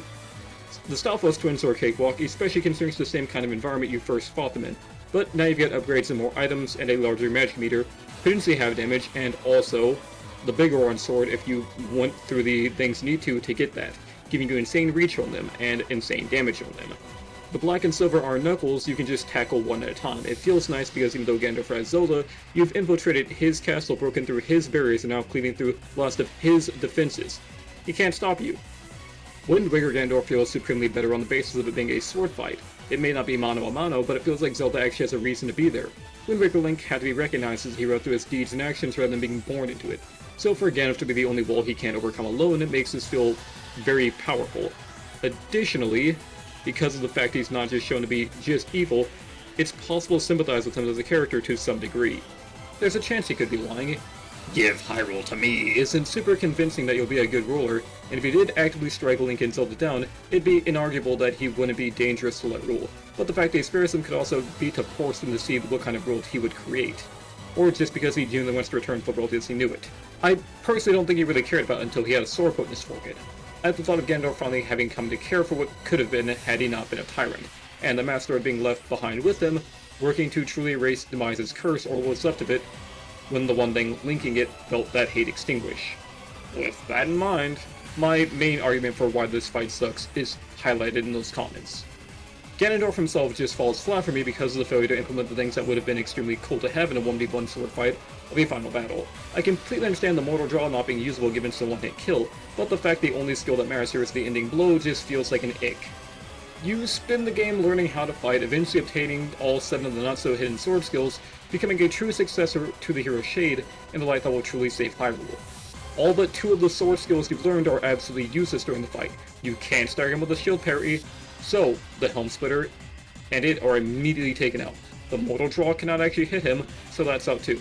The Jump Strike does nothing since he rushes as a full frontal attack and just guards against it. The Great Spin Attack is an upgrade to an existing technique you already have that just expands the range. But even with that, he basically just guards the Spin Attack, meaning it's useless. The Backslice, though, works against him regardless of the state of the fight. He'll never wise up and start leaping away the moment you press the A button a second time after a dodge like Wind Waker Dwarf will start covering his back and head after you get too confident with backslices and helm splitters. He's just stagnant. He'll throw out maybe a new or not so new attack every now and then, but it's just like, what in the fuck? It's like the inverse of the Twinmold issue. With Twinmold, you were definitely rewarded for getting all the unlockables. It made you feel like you had everything you needed to beat him, even if you didn't use Chateau Romani. With Ganondorf, there's no reason to get the other sword skills. They don't serve a purpose. They don't do anything to help you out during the fight. The Backslice does, because again, he never wises up to it. But the rest of the attacks you learn being effectively useless, it's just, why would I bother putting in the work to ever get them if I can't use them in the first place? It really feels like they're all padding. Like, seeing this fight get called macho as fuck whenever I can lose a struggle, and oh no, I took 2 hearts of damage out of my max potential 11. I'm in so much danger. Sure, I get it. Maybe you're supposed to get whittled down before this point so you don't have those resources. But if I wasn't playing specifically to test out what works and what doesn't work, none of this damage would have been taken in the first place. Like, if I have no reason to actively try to bait out certain attacks or reactions to see if certain ones link together, like that, the fact that Jump Strike cannot, like, bleed into the chance thing, but the Jump Attack can, why would I ever use the Jump Strike? Like, it just doesn't make any sense to me. He doesn't wise up to the Backslice. Sure, sometimes it might, like, work less, but the fact you can just keep doing it until it does, and he won't ever figure out to just, maybe if I spin attack when he does this to throw him away, he'll stop doing it. This guy has no fucking brain. He's supposed to be this dark and force, but he keeps fucking forward tilting, even though I rolled behind him instead of doing any attack that would actually do something. Like, I can't take this seriously. It's not fast-paced enough to be good like Wind Waker's. It's not action enough. It's supposed to be well thought out, meticulous, artful, and there's nothing fucking going on. I hate it with a burning passion. Like, there's nothing wrong with a victory lap boss, but if you're going to have a victory lap boss, it should at least be easy enough that it doesn't matter and that it's just there for cinematic performance, and everything before it needs to actually be hard so that when you finally get to that point, it's like, okay, now we just do something cool and we move on with our day. Because when it's not, you end up with something like this. And a lot of people have fond memories of this. I believe it's because of the initial whiplash that happened when Wind Waker came out. Nobody wanted to be seen playing a kiddie game because of the fact that other game companies were releasing stuff like God of War. So when your games look cartoonish and stuff like that and people aren't taking you seriously because not everything is as mature as the other ones, it makes you look like a joke for playing it. All this very much sat there and stroked the egos of some people, but I don't know, this shit just sat wrong with me because there's really nothing going on. Anyways, enough ranting about that because this is supposed to be mechanics and other games. If someone wants to hear more on this, I'll fucking go through that piece by piece. But for now, I'm getting back on track. Okay? Anyways, for anyone who sat through that, sorry about it. I just wanted to talk about what I think my standards are and what has been set for my standards by the rest of the series, what I've come to expect from boss battles, and how they can be. And with that in mind, I'm now going to get into talking about the combat and how it works in Breath of the Wild before I actually piece off from this. So this section won't be much longer. I'm going to talk about the goods and the bads of it. And for the rest of them, they'll get their own individual segments based off of their portions of the game. So things like the Great Plateau and talking to Empire and retrieving your memories will be in one segment, and the entirety of everything dealing with Vah Rudania will be in its own segment, same with Vah Ruta and the rest of them. Because believe you me, this game has some ups. It also has some deep downs, like everything dealing with Vah Meadow. Not everything, but just the sequence leading up to it. With that out of the way, let's get started on how the combat works. So, Link is back to a 4-hit combo. You've still got jump attacks too. It's pretty simple overall. No directional slashes, exactly what he needs because he automatically adjusts for it. This Link can also go into charging a spin attack between any strike when using a one-handed weapon. That means you can swing twice, use it off the baseline too. It's pretty cool to see his pose change based off of what position he starts in before he starts using it. It's the same as other spin attacks, but his sword is where his shield would normally be, to some extent, if it was in another Link. Charging a spin attack completely gives it a massive range, similar to the great spin attacks from Ocarina, Majora, and Twilight. When you quick spin in this game, you can put your analog stick in any direction afterwards and let you slide towards that spot too. This allows you to use it defensively to approach as well as defensively to get enemies off of you and to back up it. It all depends on how you're trying to fight. Like you see, it uses stamina to do, and running out of stamina and trying to use it has Link do one while utterly exhausted. These still do damage, but absolutely leave you open to way more damage. Also, it prevents your stamina from regenerating, making it a really bad idea. Sword and shield combat is simple, and it gives you everything you need for most jobs, like a Swiss Army knife, useful until you need a hammer or a gun. If you side hop an attack, you'll get another attack too. To do this, while Link is mid-air, you have to attack. This will queue up a jump attack that you can't really get out of. This is awful, all things considered. It can put you in some really bad spots. Moving on to heavy weapons. They've got a basic 2-hit swing to them. This will knock the shield out of an enemy's hand if you hit him with it. Using their charge attack basically gives you the Hurricane Spin attack. Lets you move around for as long as Link has stamina, and at the end of it, you'll get one of these. That shockwave will knock a lot of enemies skyward, and it deals a lot of damage. As you can see, trying to use a charge attack while out of stamina does the same thing here. If you instantly release it, you just get the ending strike, which is nice. I like the animation for it. You'll probably never see that. The jump attack for this is a spin, and the side hop attack is a shortcut. That shortcut can get pretty fast. It's a little weird considering, you can cancel with another hop, but it's useful. Next up on the list, we've got pole arms. Pole arms have massive reach. They let you hit enemies that are very far away. They don't do a lot of damage, but they're extremely quick. It's like your jab attack in previous Zelda games. And it's pretty simple. Check out that range discrepancy. It's quite a large one, don't you agree? So, when you're using them, feel free to just kind of attack whenever you're not even sure if you're close enough to the enemy. Because I guarantee you, they are deceptively long-ranged. Like, you don't think they'd be hitting from that, but they definitely do. Anyways, on to the next part. As you can see, a 5-hit combo. The jump attack is a spear stab, and the charge attack is a number of stabs that get more included the higher your level of charge.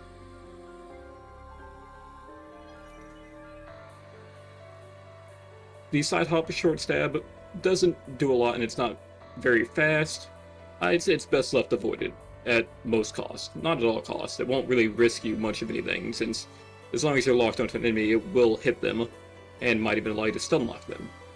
But all in all, it's a relatively good weapon, especially if you just need to get someone off your back real quick or just do micro doses of damage to one guy.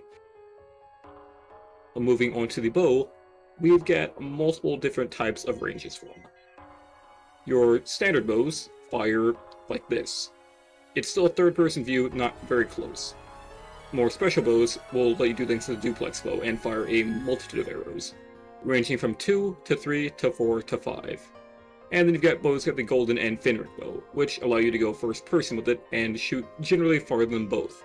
Though I'm honestly not sure if they shoot further than the duplex bow, but it's still really nice to have, considering sometimes you need to be able to hit something and you don't want to take a weird shot for it. One-handed weapons have very few differences. They all have the same 4-hit combo, it's just the animation that really changes. The hammer exclusively has a different combo strike, while the club has this little jump finisher that I think the Master Sword really should have had. It's a neat little flourish, I love it. So, with those minor differences and swing arcs out of the way, let's talk about other charge attacks. Instead of 2 slashes, the Deku Leaf will give you a burst of wind, which is pretty useful. Helps you sail and other stuff like that. But for its charge attack, that gust of wind gets much stronger and goes further and can pick up heavier enemies, which again can be nice because it can allow you to end some fights without even having to like using your weapon durability. It's also really useful because you can do stuff like this with it. You can use it to launch your bombs much further than you could ever throw them on your own. Which can really work out great, all things considered. Depending on how you use it and where you're using it at, you could use this to potentially bypass certain things that you might otherwise need bomb arrows for. It doesn't work in a lot of places, but it can work well enough that, if you wanted to, you could attack or initiate an attack from quite some distance away, without really having much to worry about, or spend resource-wise, which is always a great thing. The game's not really resource-heavy, and it never really makes you yearn for them, but being able to get by on less is always nice, especially if you know what you're doing.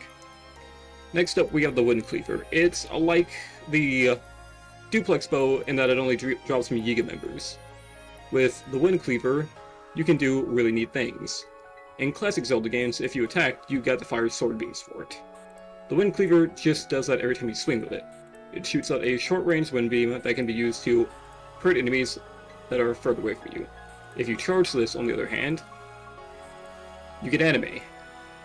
That'll deal quite a bit of damage and send some enemies flying, but it's not very long range. It's a cool little effect to have. Spears are unremarkably unloved. However, you can also do a plunging stab, or a Link's down air from Smash Bros., or the falling stab from Zelda 2, however you want to look at it.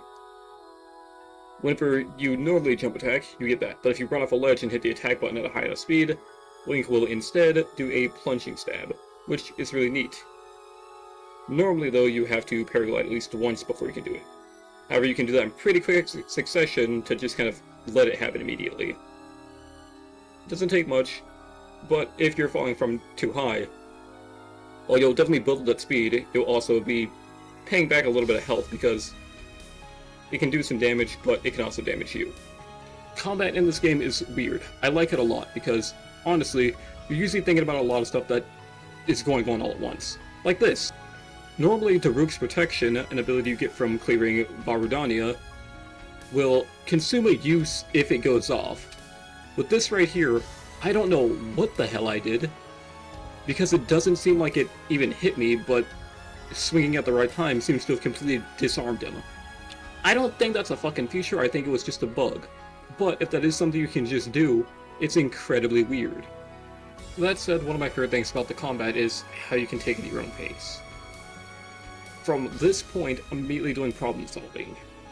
I'm taking the time to figure out how many enemies there are, as well as what kind of weapons they might be wielding. I'm looking at the surrounding area to figure out what I'm going to be dealing with if I choose to fight.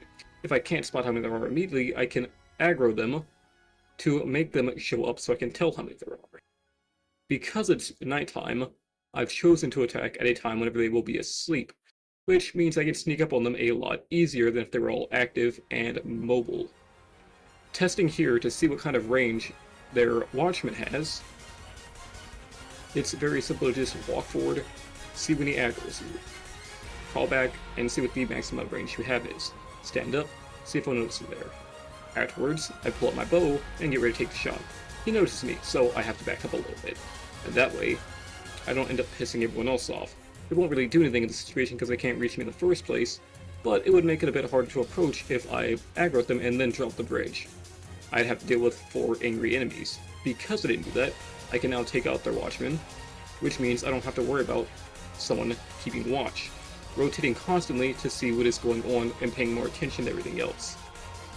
Because they sleep until 6 AM like good little Bokoblins do, that gives me time to close the distance, get a bit closer, crouch, and then start approaching, so I can take out as many as I can before they catch on to what's happening. So, right here. It doesn't matter now because I do enough damage, but on a normal playthrough I'd be doing some immediate math by looking into my menu, or just knowing what I have on hand beforehand. The Master Sword deals 60 damage, the Croc Leaf deals 1.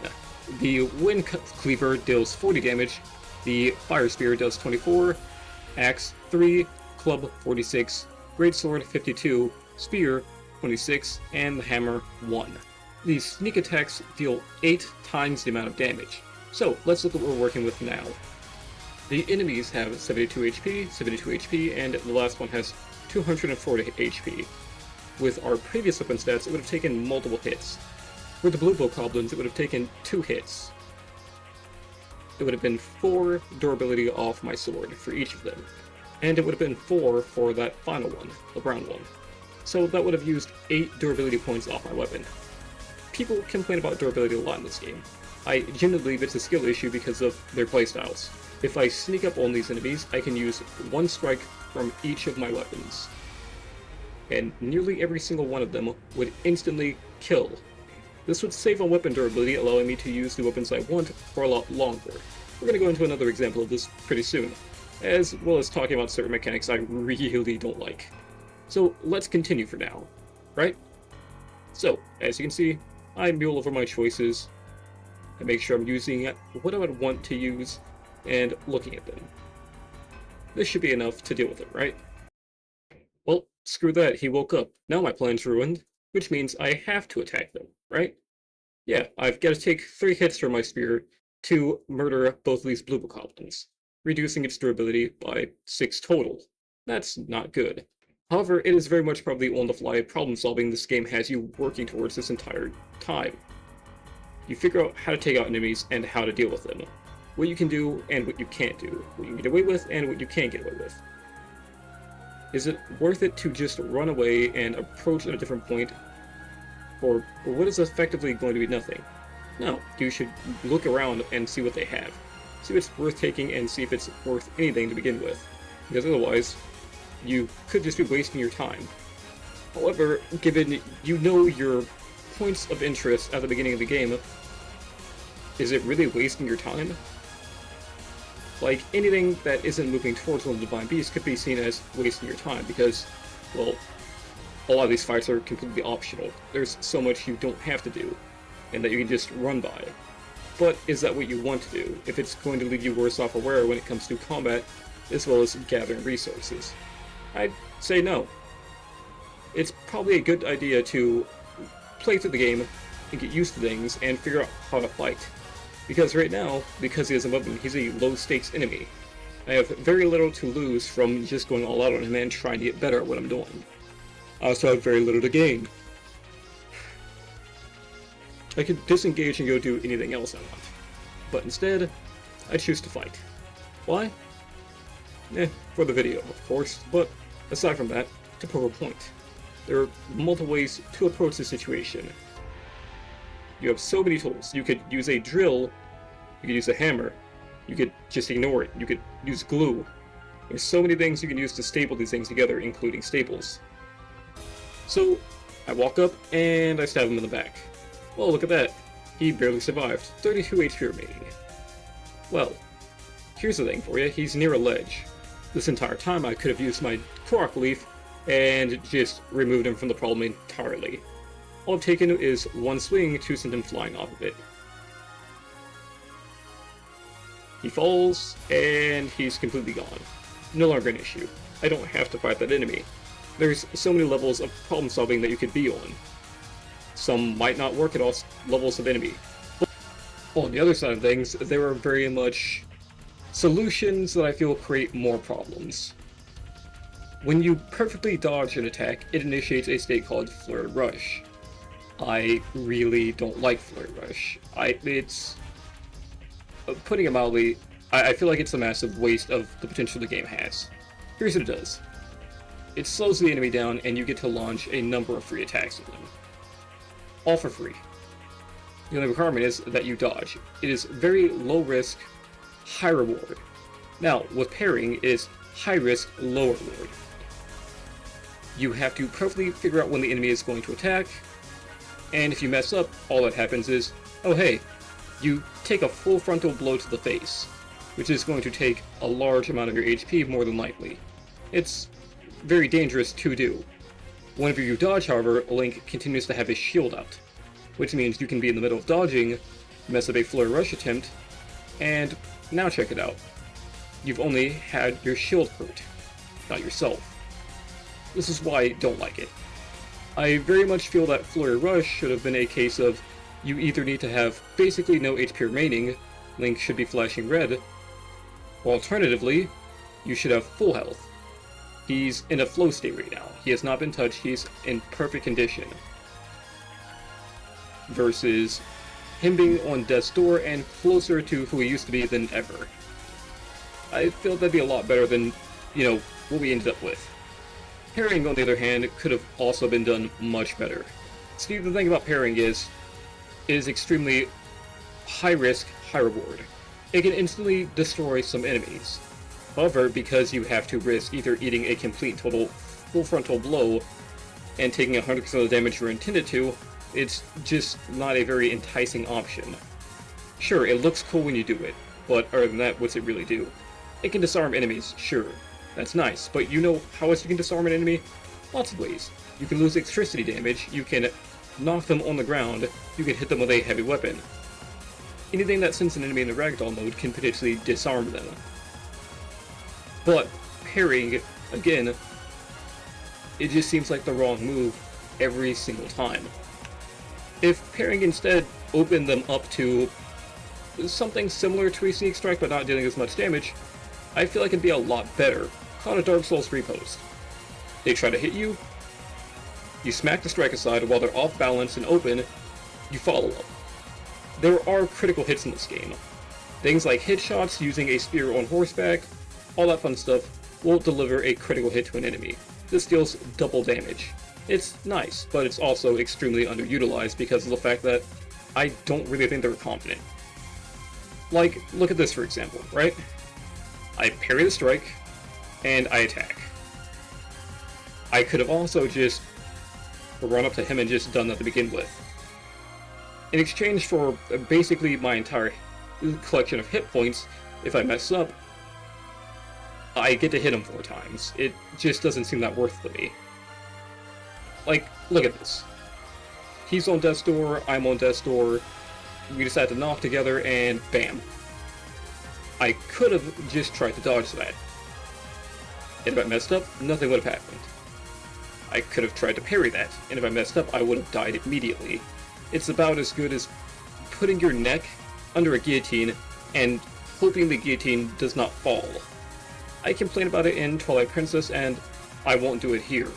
Whenever Link is locked onto an enemy, or just Z-targeting in general, he will automatically hold his shield up. The reason I don't have an issue with it here is because of the fact that your shields can take damage. You're at risk. If an enemy attack is heavy enough, it will throw Link off balance if there are multiple enemies attacking you at once, which is something that very much happens in this game. Guess what? They can all hit you. It's crazy to think about this, right? In Twilight Princess, you're usually not getting attacked by too many enemies at once, and if you are, they don't really deal much damage at all. So it's kind of like free real estate when you do unleash a spin attack and knock them all flying on their asses. In a situation like this, though, if your shield is knocked, then you could get disarmed. Sure, you can just re-equip a new one, but because of the way the game allows you to play, you could also opt to scramble to try to pick it up. It's all very up in the air, and the game lets you be very modular with how you want to play, which I think is a great thing. But the most glaring issue with the game is that Link starts out with too much. There have been secret skills and stuff you could usually learn in lots of Zelda games since things hit the 3D era. From either sword skills that allow you to use certain abilities, things like the Peril Beam in Minish Cap, which I absolutely love because it kind of is what I was basing the entire thing about Link being able to Flurry Rush at low HP off of, but stuff like that has been in these games for a hot minute. It's nice. Something I think would have been absolutely fantastic is if Link was much worse at climbing at the beginning of the game. It's a vital skill that you use constantly, but if you went to go climb something and Link, treat it like it was raining, he got a few steps up, and then he sometimes skidded down, it'd be a little bit frightening, right? I don't say you should lose stamina from this, but I think there should be a little thing where you have to mash to maintain where you are. He's still getting used to it. He's just woken up from 100 years slumber. I don't think he should be good at literally everything. I don't think he should be able to do all the techniques he can. I think there should be some room for growth beyond just stamina and HP and getting skills from your dead friends. It would definitely make it feel like more of your own adventure. I'm going to talk about some of the ways we could do that before I, end the video. Gut Check Rock is a wonderful example of this. So, Link can climb normally, right? He can get up to places, all that fun stuff. I feel like that should, at least his basic ability to climb certain surfaces, like rock walls, should be toned down to some extent. But I think a situation like this should be something that increases his ability to do so. Like, the Sheikah are really good all-arounders. They're just good at everything. They're ninjas. They have to be. So I think around the point that you reach Kakariko Village, Link should get put through a little training course boot camp for Impa to gauge how close he is to how he used to be. I think she should see that he's not really in the kind of condition where he could take on, anything Ganon-related at this point. So, from that point, I think it would be a good idea for her to tell Link where he could possibly increase those skills. I think they should naturally get better as you progress through the game, not in the sense of do it X amount of times or something like that, but in the sense of if Link doesn't know how to swim and upon landing in water, he basically drowns extremely quickly, I think that'd be good. Players would have to seek out spots where the water isn't too high for them to cross. They'd have to be careful about where they're, planning on going. The same for climbing. If you couldn't climb in this game, at least to the point where you can from the beginning, you'd have to also think about where you could go. So, when it comes to setting up a world like that, this game has already done a phenomenal job doing that. You can get around a lot of situations without having to make use of even Slate abilities. Just Link's own and natural abilities.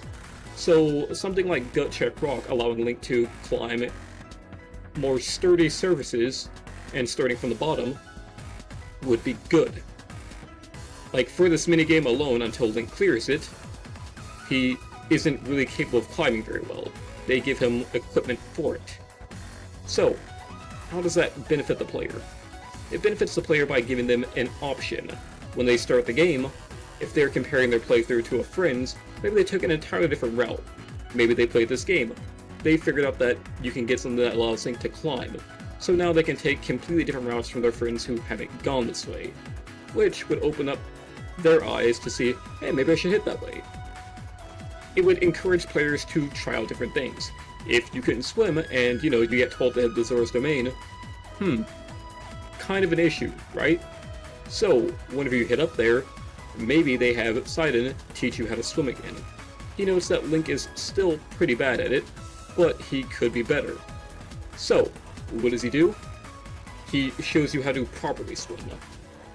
I think after a little while, or at least once Link reaches Kakariko Village, his swimming animation should be the one that shows whenever, I don't know, you're guarding in the water, because it starts looking like his old school swimming animation. He takes the same kind of pose, swims in the same way. He's not too sturdy with it, but he learned how to swim from Sheikah who aren't water-based creatures. So, after learning how to swim from Sidon, I think it should change to his normal swimming animation to signify that he's been there. After that, Link should continue on as normal. Now that Link won't drown at the slightest side of water, or, now that he can actually swim, things will be better. In the same way, now that Link can actually climb, maybe he can access new areas that would allow him to get up Death Mountain without having to worry about, dealing with as much lava as he would on a normal route. Here's an example. If Link couldn't climb, how are we supposed to get up this? Simple. By using the boxes. If Link can climb, just not as well, like you can take one little burst of jump speed off of something, I think it'd be really good. Kind of like how, holy shit, Skyward Sword Link could jump. He could hop short distances while climbing. Giving Link the ability to hop on a wall, find a, foothold, and then leap off of that would be really nice. It wouldn't solve every issue, but it would allow him to get up certain spots. If after that he could still climb a bit, but he would then start losing grip or burning stamina a lot faster, meaning he couldn't do this for very long because he didn't have the proper equipment or training for it, I think that'd be grand. I think Link should be able to climb trees as normal. Wood's not too hard of a surface to climb, especially for someone like him. But I think he should have to get to a point where he can just climb up any rock wall. So limiting it to certain, materials or verticalities would be good. Tears of the Kingdom shows us off by giving us ice that Link cannot climb, and making previous ice platforms that Link could climb in the past game now make him slide down unless he has the proper equipment for it. Doing something like this, so that you could even just hop to the top of this and, scan the area to see what it looks like, would be a fun little thing. If someone could climb better than other players because they did the gut check challenge, it'd be really good because then they'd feel rewarded for doing that. They could look at this and go, oh, I can just climb all the way up this because I've already done a climbing exercise thing in the game. So, I'm better off than people who haven't done that. That would be good. That'd be neat. I think the open world formula would work extremely well if there was something to actually make Link want to hop off at certain points and visit certain areas. Because there isn't, and he is effectively perfect from the moment you start the game, if not for the fact he doesn't have much stamina or HP, there would be a lot more experiences about what players did that actually differed from each other aside from what point they did them. The linearity is not a bad thing, but too much of it can create boring experiences since, well, you're going to run into the same thing at the same point every single time.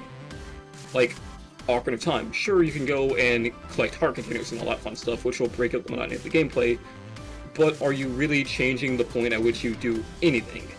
You can't get the Kokiri sword and then leave the Lost Woods and hit over the Dongo's Cavern. It won't work that way, because to be led up there, you need the Kokiri's Emerald, which you get from the Great Deku Tree, so without that, you'd be pretty much screwed.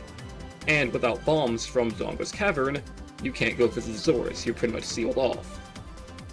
Everything has to play out perfectly that way every time.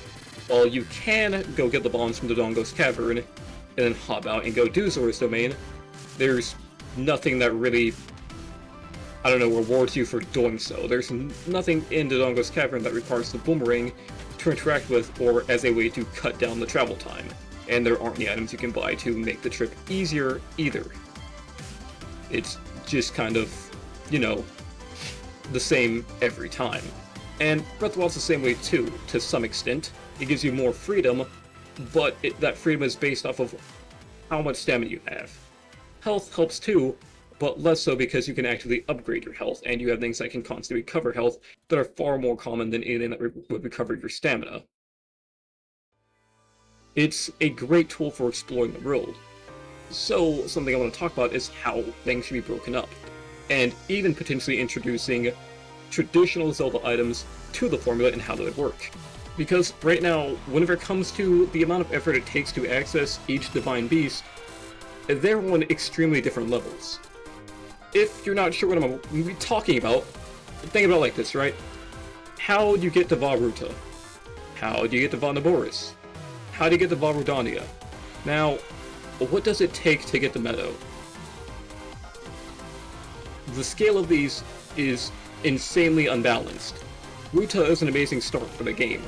You have to fight your way up to Zora's Domain, and even once you're up there, you stop at Zora's Domain as a midway point. After which you have to climb up even higher before taking on what I feel is a great mini-boss of sorts. You fight the Lionel. You get the shock arrows, or you could have already come with those. After that, you get a great look at Varudania that you should have, not Varudania, but Varuta that you should have already had. You know what you're about to go up against. Once you get the shock arrows, that battle begins. You enter after a flashy fight alongside Sidon, and then it's just mostly dealing with puzzle elements while you try to navigate. After that, it's the boss battle. With Rudania, you have to figure out a way to start scaling the mountain so you don't catch on fire. This could be making use of elixirs or a specific piece of armor that will help you not catch on fire. After that, you have to run up there and explore it the entire way until you eventually reach Koron City. Once you've done that, you've got to look for our boy Yunobo. Once you find Yunobo, you can start fighting your way up, and then sneaking your way up so you can finally climb inside Varudania and take back control. Alright, that's simple. That seems fair. Both these have some requirement that makes you kind of trek around and deal with conditions that Link just wasn't actually built for. Now we get to Naboris. For Naboris, you have to run all the way down to the bottom of the map, get through the desert, which isn't too hard, and then backtrack. Figure out a way to be let inside of the Gerudo City, and once you've done that, you have to reclaim the Thunderhelm, which requires sneaking into Yiga territory and then fighting their boss. Before you reclaim that, you have to skate around Naboris' legs and finally knock it to the ground and climb the board. Alright, now here's where the real bullshit starts. What do you have to do for Meadow? You have to walk up there, walk in Rito Village, talk to 2 NPCs, they tell you, oh, he's over there, and then you fly out, bring him, I don't know, a beer, say, hey, your wife sent me to come help you, and then bro goes, alright, are you forklift certified? You show him that you're forklift certified by shooting a few arrows at some signs, using bullet time in an area where you have infinite stamina, so it's not even testing anything, and then you just have to make sure you don't die from the cold. After that, you're in Naboris. It is, not Naboris, but Ba Meadow. It is the most lackluster set of events, and I'm really happy that it was the one I started with on my original playthrough of Breath of the Wild, because otherwise I would have found it what it actually is, which is incredibly lackluster. It worked as a beginning one because, well, it was already a long trip getting up there. I had to run past a lot of things, but nothing was really in bad condition, and there were no real conditions that made me, like, rethink if I was hitting the right way or my strategy. Once I did get up there, I already had enough rupees and an item that was cold resistant to begin with to buy another item that was cold resistant, which it turned out I would need. Just 2 levels of cold resistance, and then I was let inside the dungeon. Neat. Get a cool little flying segment that is actually just kind of cinematic, but also doesn't really require much of anything aside from not wasting your bomb arrows horribly, and knowing how to glide, which is, again, super simple. There's nothing wrong with simple, but with how it's compared to literally everything else you have to deal with in the game, it's just... I completely get why Rivaldi wanted to stand out so much, because he knew he was going to get the shit end of the stick, and it wasn't even funny.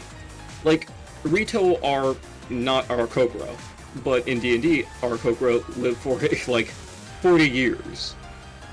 The other races of Hyrule lived for much longer, so if Rivaldi did happen to be on, like, Aarakocra time, it made sense why he would want to be the one who stood out. He knew he didn't have a lot of time left on the clock and that he would basically die much younger than the rest of them. However, that's not the case. It's just really whack that there's nothing that really goes in to that one particular area whenever there definitely could have been. And it's stuff like this where I want to talk about how the game could be improved, because I have a lot of hopes for this formula. If this is going to be the skeleton for Zelda going forward, there's a lot they can do to make it work really well. I don't need every game from here to be Breath of the Wild 3, 4, 5, and 6, where it's basically just a different Link and the same features over and over again. But if they're going to stick to a kind of formula like this, I would like them to get more into it and actively make it so that players can make it their own experience. Because without that, I just kind of feel like for all the work they do, kind of setting up how these worlds work, look, and function, it's just going to end up being kind of a waste because, well, people can just skip over everything. And that's a issue lots of people have with Tears of the Kingdom. You could just build stuff to get around everything that was, like, relevant to the story. But I don't think that's an issue. I like that the game allows you to engage yourself as much as you want and doesn't ask much else of you. But I would also like it to actually ask things of you like, hey, if you want to do that, you're going to have to do something else first. How do you do that? You have to look around and find out how to do it. If Link doesn't know how to swim, who does know how to swim? Probably the ninjas who deal with all that stuff, but no, who knows how to swim better than them? Zoras. If Link isn't strong enough to wield certain weapons properly, where can he learn how to do that? Probably the strong dudes. You know what else you could probably learn from the strong dudes? How to climb. If Link is trying to figure out how to use certain attacks with, like, a general combat finesse, he could probably learn from the Gerudo, because they use all the exact same weapons types as Hylians do. They're just better and far more combat-focused. There's a lot of potential for everything, and giving the players reasons to want to seek out these people and interact with them. And there's a way that it could be made to feel incredibly organic, and what I love about it is, it's an incredibly easy way to make them all feel organic and be organic. Also, I just want to do this because if they do implement some of these ideas, I'm going to be able to say, yeah, I thought of that too. I was on the right side of history, that type of shit. But not like the loser type where that's all I really care about, because I love these games. They taught me how to read, they're important to me. But I know damn well they could be better, but every time I see someone talk about how they've gotten so much worse whenever certain aspects of them have always been around, it's just kind of stupid. Like, if someone's going to tell me that they ruined the combat in this game whenever, for all intents and purposes, I think it's been shit since 2008. Not 2008, but 2006. It's kind of funny. Because combat in a game is more than just what the player can do, it's what the enemies can do as well. In Wind Waker, if you were overly aggressive, they would slap the shit out of you for doing that. But you had everything in your arsenal to fight back and make proper use of the abilities they gave you. They didn't give you too much so that things were, like, irrelevant after being relevant for so long. They said, hey, here's everything is hyper-specific, but you can use them all in really neat ways, like freezing an enemy and then hitting with a skull hammer to instantly kill it. That's cool as hell. But with Twilight Princess, they give you sword techniques that you really don't actually need for anything. But every time I see someone start talking about, like, the combat in these games, they bring up how that's, like, the best one whenever enemies don't deal enough damage for really any of them to be relevant. And the ones that do, like Dark Nuts, are one-off, and even then it's really easy to just work around those fine folks. This game showed me that they can make Zelda combat fun again. They just have to embrace more modernity with it and actually utilize aspects of it that they haven't been touching, because up until then everything's been pretty puzzle-based. Like, yeah, Wind Waker got far more action with it, but in Ocarina of Time and Majora's Mask, enemies were very much puzzles. In Wind Waker, enemies felt like obstacles. Not just puzzles, you had to actively fight them. They would get in your way, they would stop you from doing what you wanted. In Twilight Princess, enemies aren't really much of anything. If you fail the little quiz they give you, which the quiz is how fast can you punch them in the face before they can actually do anything, or how fast can you shoot them, because you've basically got, like, the best parts of your kit from the get-go. Getting the Hylian shield after the second dungeon and not needing a shield replacement for the rest of the game is insanity. Getting the bow, the best projectile weapon that will one-shot many of the humanoid enemies, as well as being able to get the Hawkeye extremely soon after that too, is just kind of... what? Like, if you don't have to get close to these enemies because you can just snipe them out, and because resources are in an abundance, it kind of eliminates the drive to want to use the combat of the game in the first place. And even if you do, it's not going to be very good. You're going to hit the enemies like 3 to 4 times, they're going to flop on their back, and if you don't use the finishing blow, they're going to slowly get up, get hit twice, and then die. If you do use the finishing blow, congrats, you locked onto them, hit the A button, and then Link leapt across the room, and instead of doing 2 strikes, you did a cinematic finisher, and you move on with your day because it doesn't really matter in the long run. Like, sure, it's the gritty realism that people, not even fucking gritty or realistic, it's still extremely Zelda, but only Link and a few other NPCs look normal. Everyone else just looks incredibly Zelda with a layer of paint slapped on it. I'm gonna go ahead and end it here because this section has been just an ending rant, but at the same time, it's just so incredibly easy to see how good things can get from here. People have extremely mixed feelings on Tears of the Kingdom, with a lot of more common recent reviews being, it's bad, but it's actually good because it's bad. And it just kind of feels like a pity like you want to admit that you like the game, but you're afraid of admitting that you like the game because everyone else has issues with it, and you don't want to state that you like it for what it has. These games are good, and I think they're only going to get better. But for them to get better, there are a few things that need to actually be done. And I think it starts with not only just the combat, but how things are introduced to the player. You get a lot of control, but with all that control, you don't really learn any restraint. And that's an issue, but we'll cover that later. For now, I hope you enjoyed the video. If you did, make sure to like and subscribe. I'm gonna head on out. Love ya.